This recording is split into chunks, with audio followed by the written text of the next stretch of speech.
وَلْتَكُنْ مِنْكُمْ أُمَّةٌ يَدْعُونَ إِلَى الْخَيْرِ وَيَأْمُرُونَ بِالْمَعْرُوفِ وَيَنْهَوْنَ عَنِ الْمُنْكَرِ وَأُولَئِكَ هُمُ الْمُفْلِحُونَ. بسم الله الرحمن الرحيم. الحمد لله رب العالمين والصلاة والسلام على أشرف الأنبياء والمرسلين نبينا محمد وعلى آله وأصحابه أجمعين. وبعد আলহামদুলিল্লাহ, গত মাসে আমরা ওয়াদা করেছিলাম যে আমরা ইনশাআল্লাহ আল্লাহর নামগুলো নিয়ে আলোচনা করব, পরে সিফাত নিয়ে আলোচনা করব, আগে নামগুলি আলোচনা করব। কেমন? প্রথম নাম কি? প্রথম নাম যেটার ওয়াদা আমরা করেছিলাম যে এই মাসে আলোচনা করব, সেটা হচ্ছে ইসমুল্লাহিল আযম, আল্লাহর মহান নাম। এটার অনেক পিছনে অনেক লম্বা কথা আছে, আমি সেটার যাওয়ার আগে বলতেছি, প্রথমে আমরা আলোচনা করব আল্লাহর এই নামটি নিয়ে আমরা আলোচনা করতে চাই। আল্লাহর এই নামটি, এটা তো আল্লাহর নাম, এতে কোনো সন্দেহ নেই। কারণ হচ্ছে আপনি জানেন বিসমিল্লাহির রহমানির রহিম প্রথম দলিল এটা, আবার আলহামদুলিল্লাহ রাব্বিল আলামিন আরেকটা দলিল, আল্লাহু লা ইলাহা ইল্লা হুয়াল হাইয়ুল কাইয়্যুম আরেকটা দলিল, আবার আছে কুল হুয়াল্লাহু আহাদ আরেকটা দলিল। এবার আমরা দেখতে পাচ্ছি যে আল্লাহর একটি নাম কোরআনে কারীমের পুরোটার মধ্যে তার বর্ণনা আসছে। আমরা বলবো কতগুলি আসছে, এটাও বলবো ইনশাআল্লাহ। আল্লাহর একটি নাম, আল্লাহ এই নামটি খুব বেশি ব্যবহৃত হয়েছে। এই নামটি এমন একটি নাম যেই নামটিকে বলা হয় আল জামিউ লিমাআনি আসমাইল হুসনা, আল্লাহর সমস্ত নামের অর্থকে একত্র করে এই নামটি, সমস্ত নামের অর্থকে এই নামটি একত্র করে। আমরা যখন আলোচনা করব তখন এটা বুঝে আসবে কেমনে বলছি। আল্লাহর সব সুন্দর সুন্দর নামগুলো আছে, কিন্তু আল্লাহ এই নামটি সমস্ত নামের অর্থ এর ভিতরে রয়েছে। আল্লাহ এই নামটির ভিতরে সমস্ত সিফাতের অস্তিত্ব রয়েছে। আমরা এটা ব্যাখ্যা করলে বুঝে আসবে ইনশাআল্লাহ। আল্লাহর এই নামটিকে ইসমে আজম বলে অনেকেই বলেছেন। ইজা দুইয়া বিহি আজাবা ওয়া ইজা সুইলা বিহি আতা, যদি কেউ আল্লাহ নাম দিয়ে আল্লাহকে ডাকে আল্লাহ, এবং আল্লাহ নামে যদি আল্লাহর কাছে চাওয়া হয় আল্লাহ বলে, আল্লাহ তাকে দেয়। আর যখন আল্লাহ নামে ডাকা হয় আল্লাহ তার ডাকে সাড়া দেয়। এটা হাদিসের মধ্যে আমরা পাবো ইনশাআল্লাহ। তাহলে আমরা বুঝলাম এটা যে আল্লাহ নামটি সমস্ত নাম এর ভিতরে আছে, সমস্ত গুণ এর ভিতরে আছে, এবং এটা ইসমে আযম বলে অনেকেই বলেছেন আল্লাহ নামটি। আর কোরআনে কারীম এটা সবচেয়ে বেশি আসছে, অন্যান্য সকল নামের চেয়ে বেশি আসছে এই নামটি। এমনকি রাসূলুল্লাহ সাল্লাল্লাহু আলাইহি সাল্লাম যখন তিনি কোনো বিপদে পড়তেন তখন বলতেন আল্লাহ আল্লাহ রাব্বি লা উশরিকু বিহি শাইআন, আল্লাহ রাব্বি লা উশরিকু বিহি শাইআন। আল্লাহুম্মা করে তার কথার ভিতরে দোয়ার মধ্যে ছিল আল্লাহুম্মা আল্লাহ দিয়ে শুরু, আল্লাহুম্মা দিয়ে শুরু। তো আমরা কোরআনেও বেশি পাই, রাসূলের হাদিসও, এবং যে কোনো জিনিসের আল্লাহ দিয়েই সুবহানাল্লাহ আল্লাহর সাথে আছে, আলহামদুলিল্লাহ আল্লাহ আছে, আল্লাহু আকবার আল্লাহ আছে, লা ইলাহা ইল্লাল্লাহ আল্লাহ আছে। তো দেখছেন বড় বড় জিনিসগুলো, যত বড় দোয়াই হোক, যত বড় জিকির হোক, এর মধ্যে আল্লাহ শব্দের সমারোহ রয়ে গেছে। শোনা যাচ্ছে না? আচ্ছা, কোরআনে কারীমে 1200 মানে 1200 বার আসছে আল্লাহ শব্দটি, 1200 বার আসছে।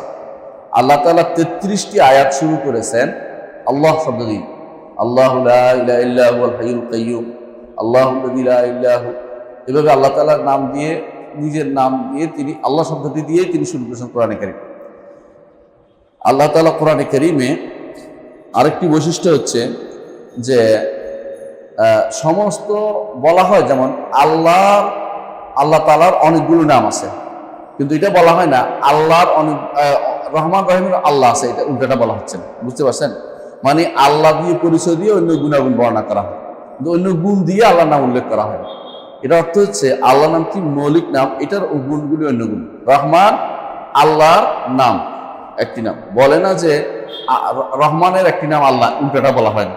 এর অর্থ হচ্ছে আল্লাহ নামটি হচ্ছে মূল, এটার সাথে সব গুণ যোগ করা হয় 2 দিক থেকে। গুণবাচক নামগুলো যোগ করা হচ্ছে।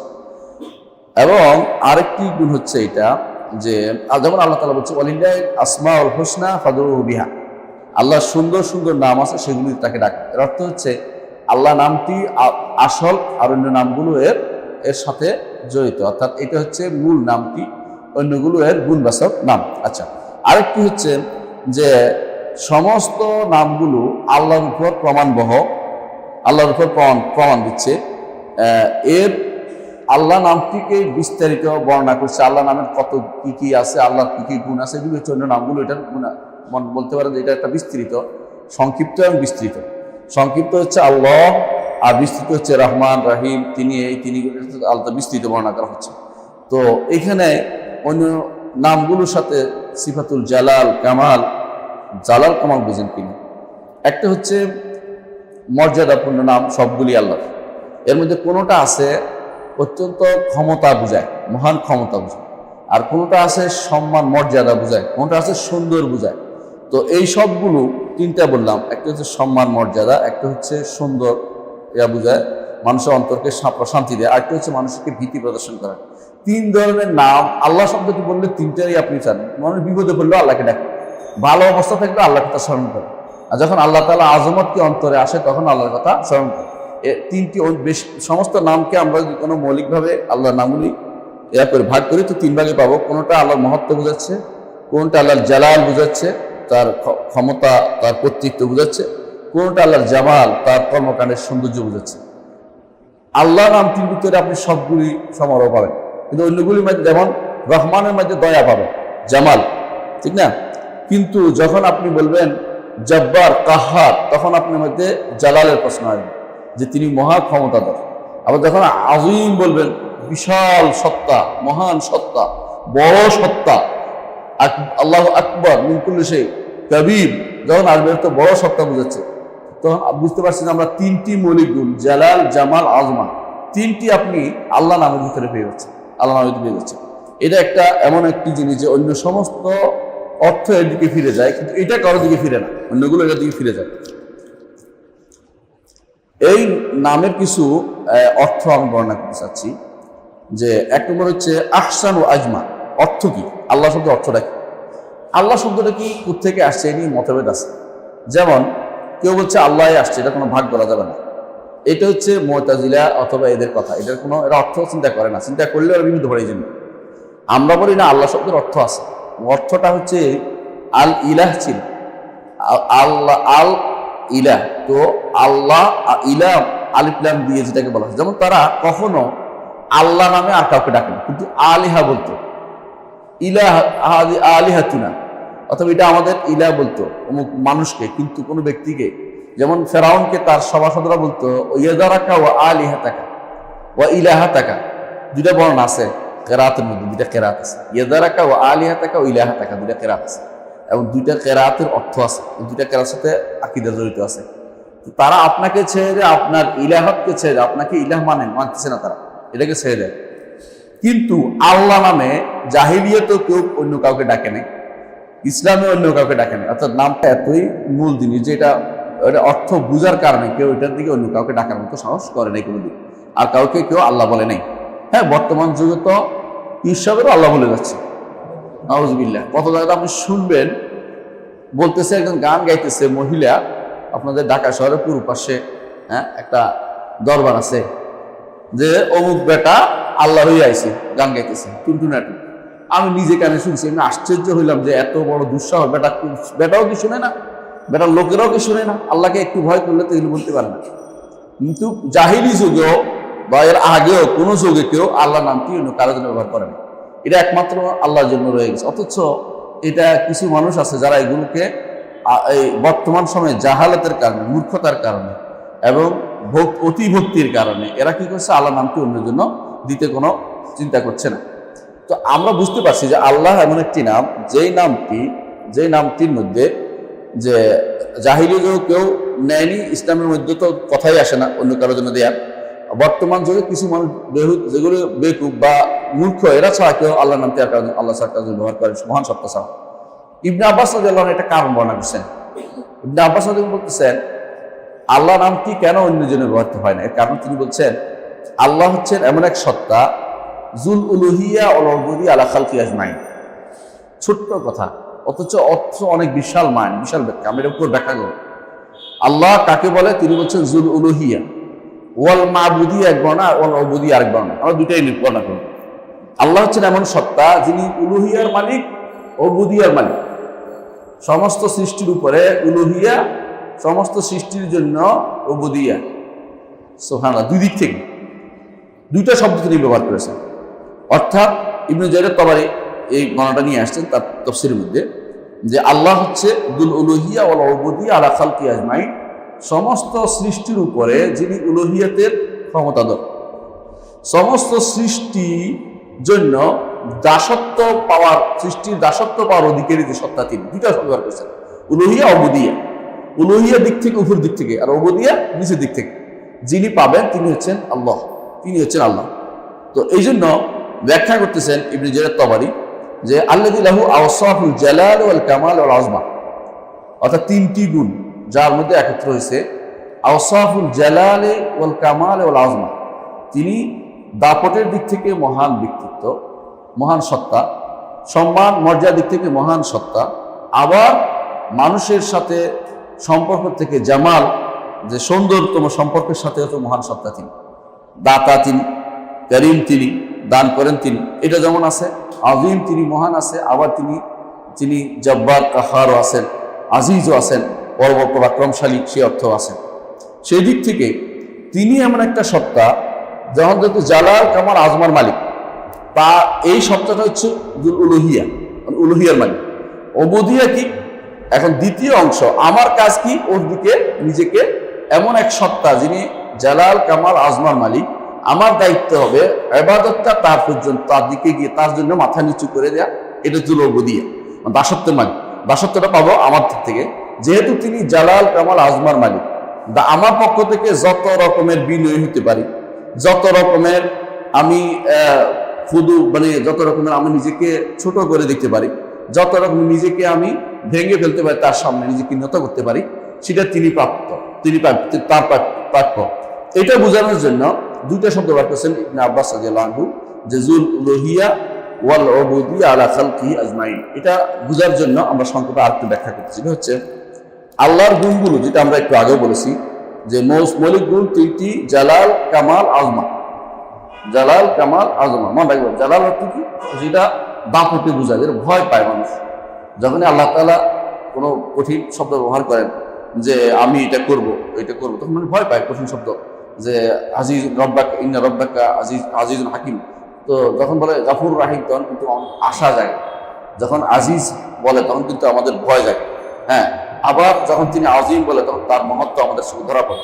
তো তিনটি গুণ যার আছে তিনি হলেন মহান রব্বুল আলামিন। সুতরাং তার ইবাদত করা হবে, কারণ তিনি আজিম, তিনি, তার কিবরিয়া, যত অহংকার সেটা তার ইবাদত করা হবে, কারণ তিনি সবকিছু কি করে নিজে ধারণ করে আছেন। কাইয়ুম তিনি, সবকিছু তিনি কাইয়ুম, সবকিছুর মালিক তিনি, সবকিছুর পরিচালক তিনি।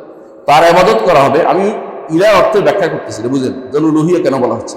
তার ইবাদত করা হবে এই জন্য, প্রথম বলছি যে তিনি কি সবকিছু মহান তিনি, বড়। আর দ্বিতীয় হচ্ছে তিনি সবকিছুর কাইয়ুম, অর্থাৎ সবকিছুকে তিনি ধারণ করে আছেন, সবকিছু তিনি মালিক, সবকিছু তার ক্ষমতাধর, তার ক্ষমতার অধীন। যেটা এটা তার ইবাদত করা হবে, কারণ তিনি রহমতের মালিক। আবার জামালের দিকে আসছে, তিনি তো রহমতের মালিক। তিনি বান্দাকে রহমত পৌঁছে দেন, তাকে যত রকমের যত অবাধ্যই হোক তিনি তো রহমত পাদে রাখেন না। দেখেন যত অবাধ্য আছে পৃথিবীতে, নিঃশ্বাস দিচ্ছে না, তাকে দিচ্ছে, নেয়ামত দিচ্ছে না, দিচ্ছে। অসুস্থ হলে তিনি সুস্থ হয়েছে, আর কেউ করতে পারতেছে না। এটা হচ্ছে তার জামাল যে গুণ, সেই গুণের কারণে সেটা তিনি করছেন। কিন্তু যেদিন তিনি জব্বার হবেন, যেদিন তিনি কাহার, যেদিন তিনি মালিক আনাল মালিক আইনা মুলুকুদ দুনিয়া বলবেন, সেদিন কোনো মানুষের কথা বলার আর সাহস থাকবে না। ফালা তাসমাউ ইল্লা হামসা, সেই কথা কেউ শুনে না, পিসপিসি কথার মতো শোনা যাবে, কেউ কথা বলে না ভয়ে। তিনি হচ্ছেন রব্বুল আলামিনের সামনে। এখন তিনি রহমত দিয়ে, জামাল দিয়ে আমাদেরকে তিনি প্রতিপালন করতেছেন। তো তিনি তার ইবাদত এই জন্য করা হবে, কারণ তিনি সবকিছু আইলেম দিয়ে ঢেকে নিয়েছেন, জানেন সবকিছু, তার হিকমত দিয়ে, ইহসান, দয়া দিয়ে, ইজ্জত দিয়ে সবকিছু তিনি ঢেকে রেখেছেন। তিনি তার আবাদত এই জন্য করা হবে যে তিনি সবকিছু থেকে অমুখাভিক্ষী, আর আমরা সবাই তার মুখাভিক্ষী, সবাই তার মুখাভিক্ষী, এই জন্য তার আবাদত করা হবে। এই যেহেতু উলুহিয়া ইলা শব্দটি সবগুলিকে শামিল করে, এই জন্য ইবনে আব্বাস বলেছেন আল্লাহ শব্দটি জুল উলুহিয়া বোঝায়, অর্থাৎ এত রকমের ইলা যত রকমের গুণগুলি আছে সবগুলি যিনি ক্ষমতা জুল উলুহিয়া, উলুহিয়াতের মালিক। সমস্ত আওসাফুল জালাল ওয়াল আজমা ওয়াল জামাল, তিনটি গুণের অধিকারী, সাথে আছে আরো অন্যান্য গুণগুলো, এগুলোর ভিতরে যতগুলি পড়বে সমস্ত গুণের অধিকারী হচ্ছেন তিনি, হচ্ছেন ইলাহ, তিনি হচ্ছেন আল্লাহ, তিনি উলুহিয়া মালিক বলেই তার নাম হচ্ছে আল্লাহ। আচ্ছা, আরেকটা তিনি কথা তিনি বলেছেন, তিনি বলেছেন জুল উবুদিয়া, উলুহিয়ার পরে আবার কি বলেছেন? উবুদিয়া, দাসত্বের কথাটা বলেছেন। দাসত্বের কথা কেন বললেন? দাসত্বের কথা এই জন্য, যেহেতু এত এত এত ক্ষমতা দর, দাসত্ব করতে বাধ্য। ইনকুল্লু মান ফিস সামাওয়াতি ওয়াল আরদি ইল্লা আতির রহমানি আবদা, আসমান জমিনে যারা আছে সবাই তার দাস হতে বাধ্য, দাস না হয়ে পারবে না। দাসত্বের বড় বন্ধন দিয়ে দিয়েছেন কি দিয়ে? দাসত্বের বন্ধন দিয়েছেন মৃত্যু দিয়ে। আপনি যে দাস, এর বড় প্রমাণ হল মৃত্যু। আপনি যে দাস, এর বড় প্রমাণ আপনি অসুস্থ হন। জগতের এমন কোন প্রাণী নেই যার মৃত্যু হয় না, ঠিক না? কুল্লু নাফসিন যায়কাতুল মউত, এই দাসত্বের প্রমাণ আপনি আটকে আছেন। এই জন্য আপনি বিনয়ী হতে বাধ্য, চান বা না চান। ইচ্ছা করে যদি বিনয়ী হন, আল্লাহ তাআলা আপনার জন্য প্রতিফল দিবেন। আর অনিচ্ছাকৃত বিনয়ী আপনার হতেই হবে, মরতেই হবে, এবং আপনাকে রোগের মুখী হতেই হবে। তখন আপনি যে কোনো উল্টা পাল্টা বকেন, এতে আপনারই ক্ষতি হবে, আল্লাহর কোনো ক্ষতি হবে। আপনি তার কাছে বিনয়ী হতেই হবে। এই জন্য জুল উবুদিয়া, একদিকে তিনি জুল উলুহিয়া, আরেকদিকে তিনি জুল উবুদিয়া, এই দুটো শব্দটা মনে রাখতে হবে।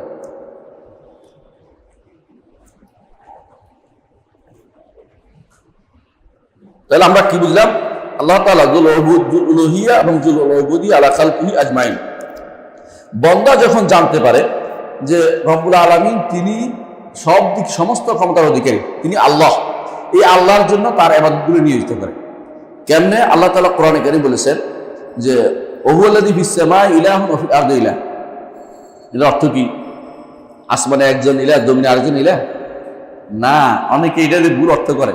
এটা দিয়ে অর্থ করে অনেক বান্দা যারা বুঝে না অর্থ, তারা আল্লাহ আসমান জমিনে বাস করে, নাউযুবিল্লাহ। এটা অর্থ বুঝে না বলে এই ভুলটা করে। অর্থটা হচ্ছে ওহুয়াল্লাযী ফিস সামাই ইলাহুন ওয়া ফিল আরদি ইলাহ, ওহুয়াল্লাযী ফিস সামাই মা'লুহুন ওয়া ফিল আরদি মা'লুহ। তিনি আসমানেও তিনি মাবুদ, জমিনেও তিনি মাবুদ। অর্থাৎ তিনি উপরেও যারা আছে, কারা আছে উপরে? ফেরেশতারা। ফেরেশতারা যার ইবাদত করে তিনি হচ্ছেন আল্লাহ। নিচে যারা আছে মানুষ, তারা জিন, তারা ইবাদত করে, তিনি হচ্ছেন কে? আল্লাহ। এটা হচ্ছে ইলাহ অর্থ যে মাবুদ, এর অর্থ প্রমাণিত। এই জন্য সমস্ত তাফসীর, এমনকি যেই তাফসীরগুলি আধুনিক লেখা হয়েছে, মানুষে লেখে, সেগুলিও এই কথার বাইরে যেতে পারবে না যে এখানে ইলাহ অর্থ আসমান জমিনের ভিতরে কেউ বলে নাই। এমনকি যারা এই দাবি করে তথাকথিত আশায়রা ও মাতুরিদিয়ারা, তারা বলে অনেকেই যে আল্লাহ সব জায়গায়, এটা কিন্তু আসলে ওদের কিতাবের কথা না। এগুলি তারা কিন্তু জাহমিয়াদের থেকে সরাসরি পাইছে, তাদের কিতাবের মধ্যে এটা বলে না। সবাই এটাই বলছে এখানে ইলাহ অর্থ মা'লুহ বা মাবুদ। বোঝা গেল তারাও কিন্তু কিতাবের থেকেও দূরে। তারা দেশীয় কালচারের উপর গড়ে ওঠার কারণে হিন্দু ধর্মের জিনিস নিয়েছে, বাইরের ধর্মের জিনিস ব্যাটের ভিতরে রয়ে গেছে। এই জন্য বলে যে আল্লাহ সব জায়গায়, স্রষ্টা সব জায়গায় ভিতরে, সব স্রষ্টা সৃষ্টির ভিতরে বলে। এটা কিন্তু আসলে কোনো কিতাব বলবে না, কোনো ইমান যার আছে এরকম কোনো ব্যক্তি কোনোদিন বলে না এর আগে। এটা শুধুমাত্র এই দেশেরই একটা ভাষণ। এটা কোনো আরব ভাষায় কোনো ব্যক্তি কিয়ামত হলে বুঝাতে পারবে না যে এটা ভিতরের অংশ। এটা শুধুমাত্র এমনকি কোনো তাফসীর কিতাবের উল্লেখ নেই। কারণ তারা এখানে যখন আসছে, ওহুয়াল্লাযী ফিস সামাই ইলাহুন ওয়া ফিল আরদি ইলাহ, জমিনেও লোকেরা তার দাসত্ব করে, আকাশেও লোকেরা, আকাশে যারা আছে তারাও তার দাসত্ব করে। তাহলে বোঝা গেল ইলাহ বলতে এখানে আমরা এতক্ষণ যা বলেছি, ইলাহ অর্থ কি? যিনি সত্তা, যিনি সবকিছুর ক্ষমতা। এখন হচ্ছে ইলাহ অর্থ মাবুদ, যিনি ইবাদত পাচ্ছে। এখন আমার দিক থেকে চলে আসছে। এই আয়াতের অর্থ হচ্ছে যারা তার বান্দা, তার সৃষ্টি, তারা তার দাসত্ব করে, তারা তার দাসত্ব করছে, তারা তার দাসত্ব করতেছে। আসমানেও তারা তার দাসত্ব করতেছে, জমিনে যারা আছে তারাও তার দাসত্ব করতেছে। এই আয়াতের অনুবাদ কিন্তু আপনি ওই অন্য আয়াতের অনুবাদের মতো করতে পারবেন না। কোনটা? এটা আল্লাহু লা ইলাহা ওয়াল হাইয়ুল কাইয়্যুম মতো করতে পারবেন না। আল্লাহ বলছে ওখানে হচ্ছে তিনি উপরে যিনি আছেন, জুল উলুহিয়া। আর যখন এখানে বলা হচ্ছে ওহুয়াল্লাযী ফিস সামাই ইলাহুন জুল উবুদিয়া, যিনি দাসত্বের মালিক, নিচে যারা আছে, আসমানে যারা আছে, নিচে তো সবই, আরশের নিচে সব, আরশের নিচে জান্নাত, তাই না, জান্নাতুল ফেরদাউস, আর আরশের নিচে সমস্ত সৃষ্টি আরশের নিচে। আমরা সব ছোট একটা জিনিস পড়ে আছি। তো এরকম যত সৃষ্টি এটার নিচে, এর অর্থ হচ্ছে আল্লাহ তাআলা তিনি আরশের উপরে। তা আর যত সৃষ্টি সব নিচে, এবং এই আল্লাহ তাআলার নিচে যারা আছে সবাই তারে দাসত্ব কোন দিকে ফিরাচ্ছে? দাসত্বের আল্লাহর দিকে তুলতেছে। তার ইবাদত যখন সুবহানাল্লাহ বললে, তার সুবহানাল্লাহ এটা আল্লাহর দিকে উঠে যাচ্ছে। ইলাইহি ইয়াসআদুল কালিমুত তাইয়্যিব, উত্তম কলেমাগুলো তার দিকে উঠে যায়। ইয়াসআদু অর্থ আরোহণ করে যায়। ওয়াল আমালুস সালিহ ইয়ারফাহু, আমলুস সালেহ তার দিকে উঠে, আল্লাহ বলতেছে। তাহলে সবকিছু, নবীও মেরাজের রাত্রিতে উপরের দিকে গেছেন, তাই না? আবার ফেরেশতারা উপর থেকে নিয়ে আসে, আল্লাহ কোরআন উপর থেকে নাজিল করে। এগুলো হাজার হাজার দলিল, আমি আমার রহমান আশির উঠেছেন বইতে লিখেছি, আপনি দেখেছেন নিশ্চয়। তো এটা বলতে চাচ্ছি এই জন্য যে কখনো কখনো কোরআনে কারিমে ইলাহ শব্দ যখন বলা হচ্ছে তখন বুঝবেন যে তিনি উপরের সত্তা, যুল উলুহিয়া। যখন ইলাহ শব্দ বলে কখনো কখনো বোঝাচ্ছে তিনি যুল উবুদিয়া, তিনি এমন এক সত্তা যার ইবাদত করতে সবাই বাধ্য, নিচ থেকে উপর দিকে তার দিকে ইবাদত যাবে, তাদের ইবাদত যাবে। প্রত্যেকে তার আজমতের, মহত্বের এবং তার ইচ্ছার অধীন, কেউ ইচ্ছার বাইরে যেতে পারবে না, ইচ্ছার বাইরে যেতে পারবে।